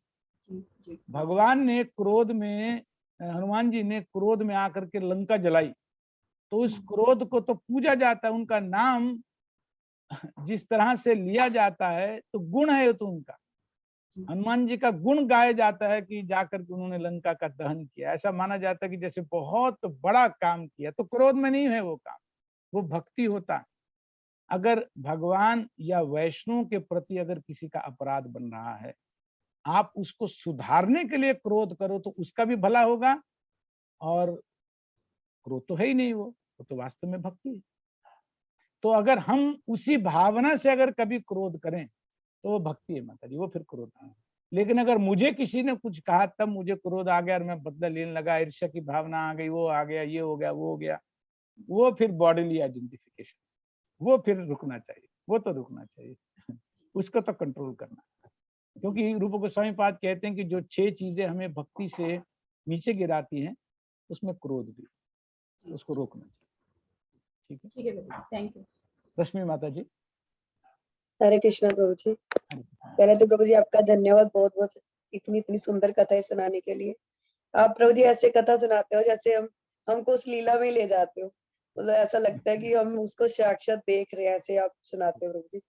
प्रभु जी एक मेरी शंका है कि जैसे हम लोग बाकी भगवान को जैसे मूल में ही सब कुछ होता है ना, कृष्ण को पूछते हैं, तो जो उनके अवतार होते हैं प्रभु जी, तो क्या हमें उनको अलग से मतलब करना चाहिए, पूजना चाहिए? क्या भगवान को पूजने से वो ऑटोमेटिकली सब हो जाते हैं, उनकी सब हो पूजा गया ना जाती है? माता जी, सब हो गया, सब हो गया, सब हो गया। भगवान कृष्ण को पूज लिया तो सब हो गया ना। हमें प्रभुपाद जी ने, हमारे आचार्यों ने और कुछ सिखाया ही नहीं। ऐसा थोड़ी कि उन्होंने मतलब कोई अन्याय किया हमारे साथ, उनको पता है कि इसमें सब आ जाता है। मूल में जब जल आ जाता है तो सब आ जाता है। जब भगवान कृष्ण जब आना था इस धराधाम पर आज से 5000 साल पहले, जब उनका आने का समय हुआ तो क्षीरोदाक्षाई विष्णु के पास ब्रह्मा जी, सब देवता लोग पहुंचे। पृथ्वी जी ने बहुत मन में था कि ये सब जो पापी राजा हैं बहुत तंग करते हैं, बहुत तंग करते हैं। ब्रह्मा जी के पास प्रार्थना लेकर के गई थी। तो ब्रह्मा जी जब वहां पर क्षीर सागर के पास जा करके विनती करने लगे तो उस समय क्षीरोदाक्षाई विष्णु ने कहा, अरे तुम डर क्यों रहे हो, इस समय तो हम सबके स्वामी आ रहे हैं और हम सब उनके साथ उनकी लीला में सम्मिलित होंगे। तो भगवान कृष्ण जब आते हैं तो भगवान के सारे अवतार सम्मिलित होकर के आते हैं उनमें। तो कृष्ण में ऐसे ही सारे अवतार है, आप निश्चिंत रहिए, सबकी पूजा हो रही है, पूरी हो रही है। श्रीमद् तो भागवत के प्रभु जी पहले, अगर, हाँ बताइए। हाँ जी जी, नहीं प्रभु जी आप बताइए उसके बाद। हाँ मैं कह रहा था श्रीमद् भागवत के 10वें स्कंद के पहले अध्याय में अगर आप इसके बारे में पढ़ेंगे ना तो आपको सब समझ में आ जाएगा कि क्षीरोदाक्षाई विष्णु जो परमात्मा स्वरूप से हमारे सबके हृदय में भी हैं, वो ये बात ब्रह्मा जी को कहते हैं कि वो आ रहे हैं, उनके साथ हम सब भी सम्मिलित होकर के आएंगे। तो भगवान के सारे अवतार उस समय इंक्लूड होकर के आ जाते हैं जब भगवान कृष्ण स्वयं आते हैं। भगवान कृष्ण की लीला को कौन नहीं देखना चाहता, भगवान के अवतार तक देखना चाहते हैं। द्वारका लीला में एक जगह पर माता जी चर्चा आती है, जो महाविष्णु है ना, महाविष्णु माने कारणदाक्षाय विष्णु, जिनकी मैंने अभी शुरू में गंगा के बारे में चर्चा की थी। तो इस भौतिक जगत में भगवान विष्णु के सबसे पहले जो स्थान पर आने वाले वो महाविष्णु। तो महाविष्णु जी की भी इच्छा हो गई कि मैं कृष्ण के दर्शन करना चाहता हूँ, कृष्ण के दर्शन करें कैसे। तो उन्होंने द्वारका के एक ब्राह्मण के बेटे का असमय ही शरीर छुड़वा करके और अपने पास जहां वो हैं कारण सागर पर उसको ले गए। और यहाँ पर उन दिनों में अर्जुन आए हुए थे, द्वारका में अर्जुन आए हुए थे। जब अर्जुन द्वारका में आए हुए थे तो ये ब्राह्मण का लड़के का हत्या हो गई थी या वध हो गया था या वो मर गया था, असमय मर गया। तो ब्राह्मण आकर के ना बार बार रोया रोया रोया, अरे तुम्हारे राज में क्या हो रहा है, यदुराज में क्या हो रहा है, देखो मेरा जवान, मैं भी जीवित हूँ, मेरा बेटा मर गया, क्या आप तुम इतने क्षत्रिय बड़े बड़े हो। भगवान कृष्ण को, बलराम जी को सुना सुना के बोल रहा था। तो कृष्ण जी तो कुछ नहीं बोल रहे, बलराम जी भी कुछ नहीं बोले। अर्जुन ने सोचा ये कैसे हो गया, मैं तो बहुत बड़ा क्षत्रिय, मेरे सामने आकर के कोई इतनी बड़ी बात कह जाए कृष्ण को, मैं स्वीकार कर, मैं तो एकदम सुन नहीं सकता, मैं तो बर्दाश्त नहीं कर सकता हूँ। तो एक बार ऐसा हो गया, वो सुना हूं। दूसरे साल भी ऐसा ही आया, वो मेरा पुत्र एक और हुआ, वो भी मर गया। ऐसे करके अर्जुन ने इस बार बोल दिया कि अब तुम्हारा पुत्र होगा, अब मरेगा ना तो मैं देखूंगा कौन इसको मारने वाला। अब अर्जुन नहीं जानते थे कि पीछे क्या हो रहा है। भगवान कृष्ण तो चुप बैठे थे, बलराम जी तो चुप बैठे थे। तो अर्जुन ने बोल दिया कि मैं देखता हूं तुम्हारा ये वध बच्चे का कैसे हत्या होती है, कैसे मारा जाता है। तीसरा पुत्र हुआ, वो भी मर गया। अब वो तो अर्जुन को लगा गालियां देने, अरे अपने आप को बहुत बड़े योद्धा मानते हो, तुम ये करते हो, काहे कि 2 पैसे के क्षत्रिय नहीं, तुम्हारा किसी तरह का कुछ बस नहीं चलता है। तो अर्जुन तो कहते हैं तुम्हारा पुत्र तो मैं लेकर के आऊंगा वापस, तुम चिंता मत करो, जहां भी है वापस लेकर के आऊंगा। तो आकर के भगवान कृष्ण को बोलते हैं चलो चलना है। तुम्हें कहाँ पर चलना है? बोले उसका पुत्र लाना है। तो कहाँ कहाँ गया तुम्हें पता है? बोले तुम्हें तो पता है, मुझे नहीं पता, तो तुम साथ चलो लेके आना है। तो अल्टीमेटली भगवान उनको ले करके जाते हैं। बोले यहाँ कहीं नहीं है वो, इस पुत्र को जो ले करके गए हैं वो इस भौतिक जगत में है नहीं, वो तो कारण सागर में बैठे हैं, हमें कहीं और जाने की आवश्यकता नहीं है। तो भगवान कृष्ण उनको ले करके सब जगह पे पार होके जो ब्रह्मांड भेद करके जाते हैं कारण सागर में। जैसे ही वहां पर पहुंचते हैं तो महाविष्णु उनको प्रणाम करते हैं, अर्जुन का धन्यवाद करते हैं कि तुम्हारे कारण से आज मैंने कृष्ण का दर्शन कर लिया। हालांकि कोई अंतर नहीं है कृष्ण में और महाविष्णु में, लेकिन बहुत बड़ा अंतर है। बहुत बड़ा अंतर क्या है कि महाविष्णु जी के भी स्वामी हैं कृष्ण, नारायण के भी स्वामी हैं कृष्ण, सबके अधिक बलराम जी के भी स्वामी हैं, सबके स्वामी हैं कृष्ण। तो जब कृष्ण आते हैं तो कृष्ण के साथ सब उनके साथ सम्मिलित हो जाते हैं। जो कृष्ण की पूजा करते हैं वास्तव में और कुछ करने की उनको जरूरत नहीं है। इंटेलिजेंटली इसको समझ लेना चाहिए कि हम कोई अपराध नहीं कर रहे हैं, वास्तव में बिल्कुल सही ढंग की पूजा कर रहे हैं। परफेक्ट पूजा यही है, कृष्ण की पूजा में सब पूजा होती है। ये परफेक्ट अंडरस्टैंडिंग है, ये मोस्ट इंटेलिजेंट अंडरस्टैंडिंग। और कोई मन में किसी भी तरह का कोई वो संशय या ऐसी दुर्भावना नहीं लानी चाहिए कि हमारा अपराध तो नहीं हो जाएगा। बिल्कुल कुछ नहीं होगा, निश्चिंत रूप से परफेक्ट, जिसको डिवोशन सर्विस बोलते हैं, वो भगवान कृष्ण की अनन्य भक्ति है। अनन्य माने अन्य कहीं पर भी जो इधर उधर ना हो, बस one pointed focused attention at the lotus feet of Lord Krishna. ठीक है माता जी? बहुत बहुत धन्यवाद प्रभु जी। ये मेरे को बहुत शंका थी इसकी, क्योंकि कृष्ण के अलावा मेरा मन अब किसी के मेरे को लगता है कि झुकाते हैं, लेकिन वो अंदर से नहीं झुकता है। ऐसा लगता है कि कृष्ण के अलावा झुकता ही नहीं है। चाहे अवतार भी है भगवान का, देवी देवता भी हैं, तो प्रणाम तो सबको करते हैं, लेकिन वो अंदर से सिर्फ भगवान के लिए बस भाव आता है। तो बहुत अच्छा। यही हमारे आचार्यों की इच्छा है, यही शॉर्टकट है। आप लिफ्ट पर बैठ गए समझो, जिसके मन में ऐसी भावनाएं आनी प्रारंभ हो जाती हैं कि और कहीं देखना ही नहीं है। भगवान ने भगवत गीता में सार क्या कहा? माम एकम शरणम व्रज, मात्र मेरी शरण में आओ, एक मेरी शरण में आओ। आप अगर इस लेवल पर पहुंच गए माता जी, आपको कोटि कोटि प्रणाम है। मन में सदा ये भावना रखनी चाहिए कि इस मनुष्य जीवन को किस तरह से जल्दी सिद्ध करें।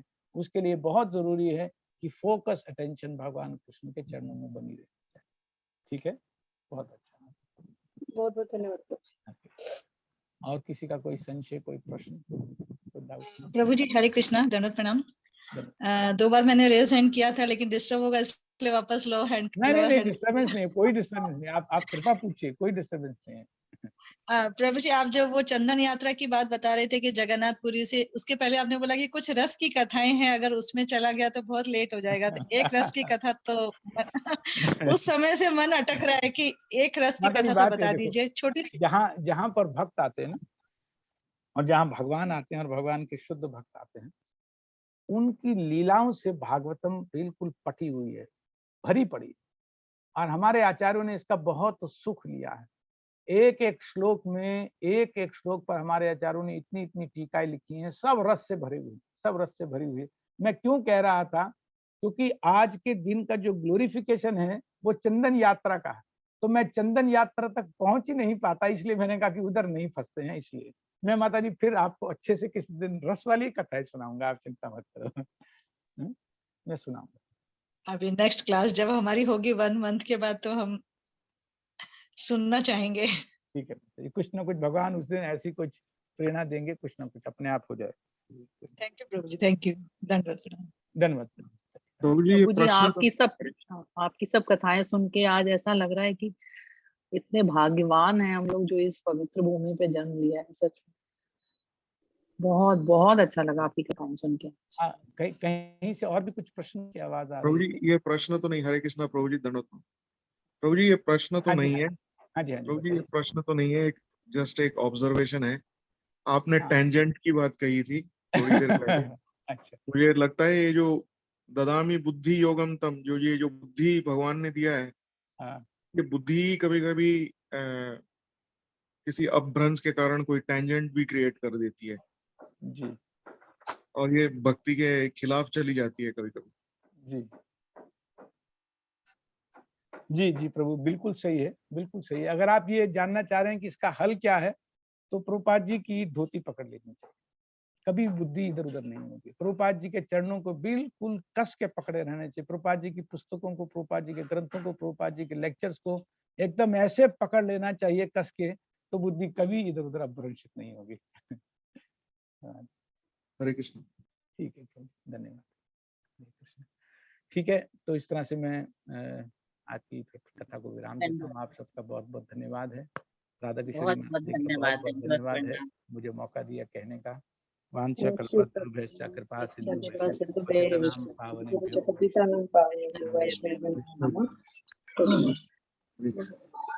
थैंक यू प्रभु जी, प्रणाम, दंडवत प्रणाम प्रभु जी। इस ग्रेस असित प्रभु जी की जय। प्रभुपाद की जय। Thank Hare you. कृष्णा प्रभु जी, दंडवत प्रणाम। हरे कृष्ण। Thank you.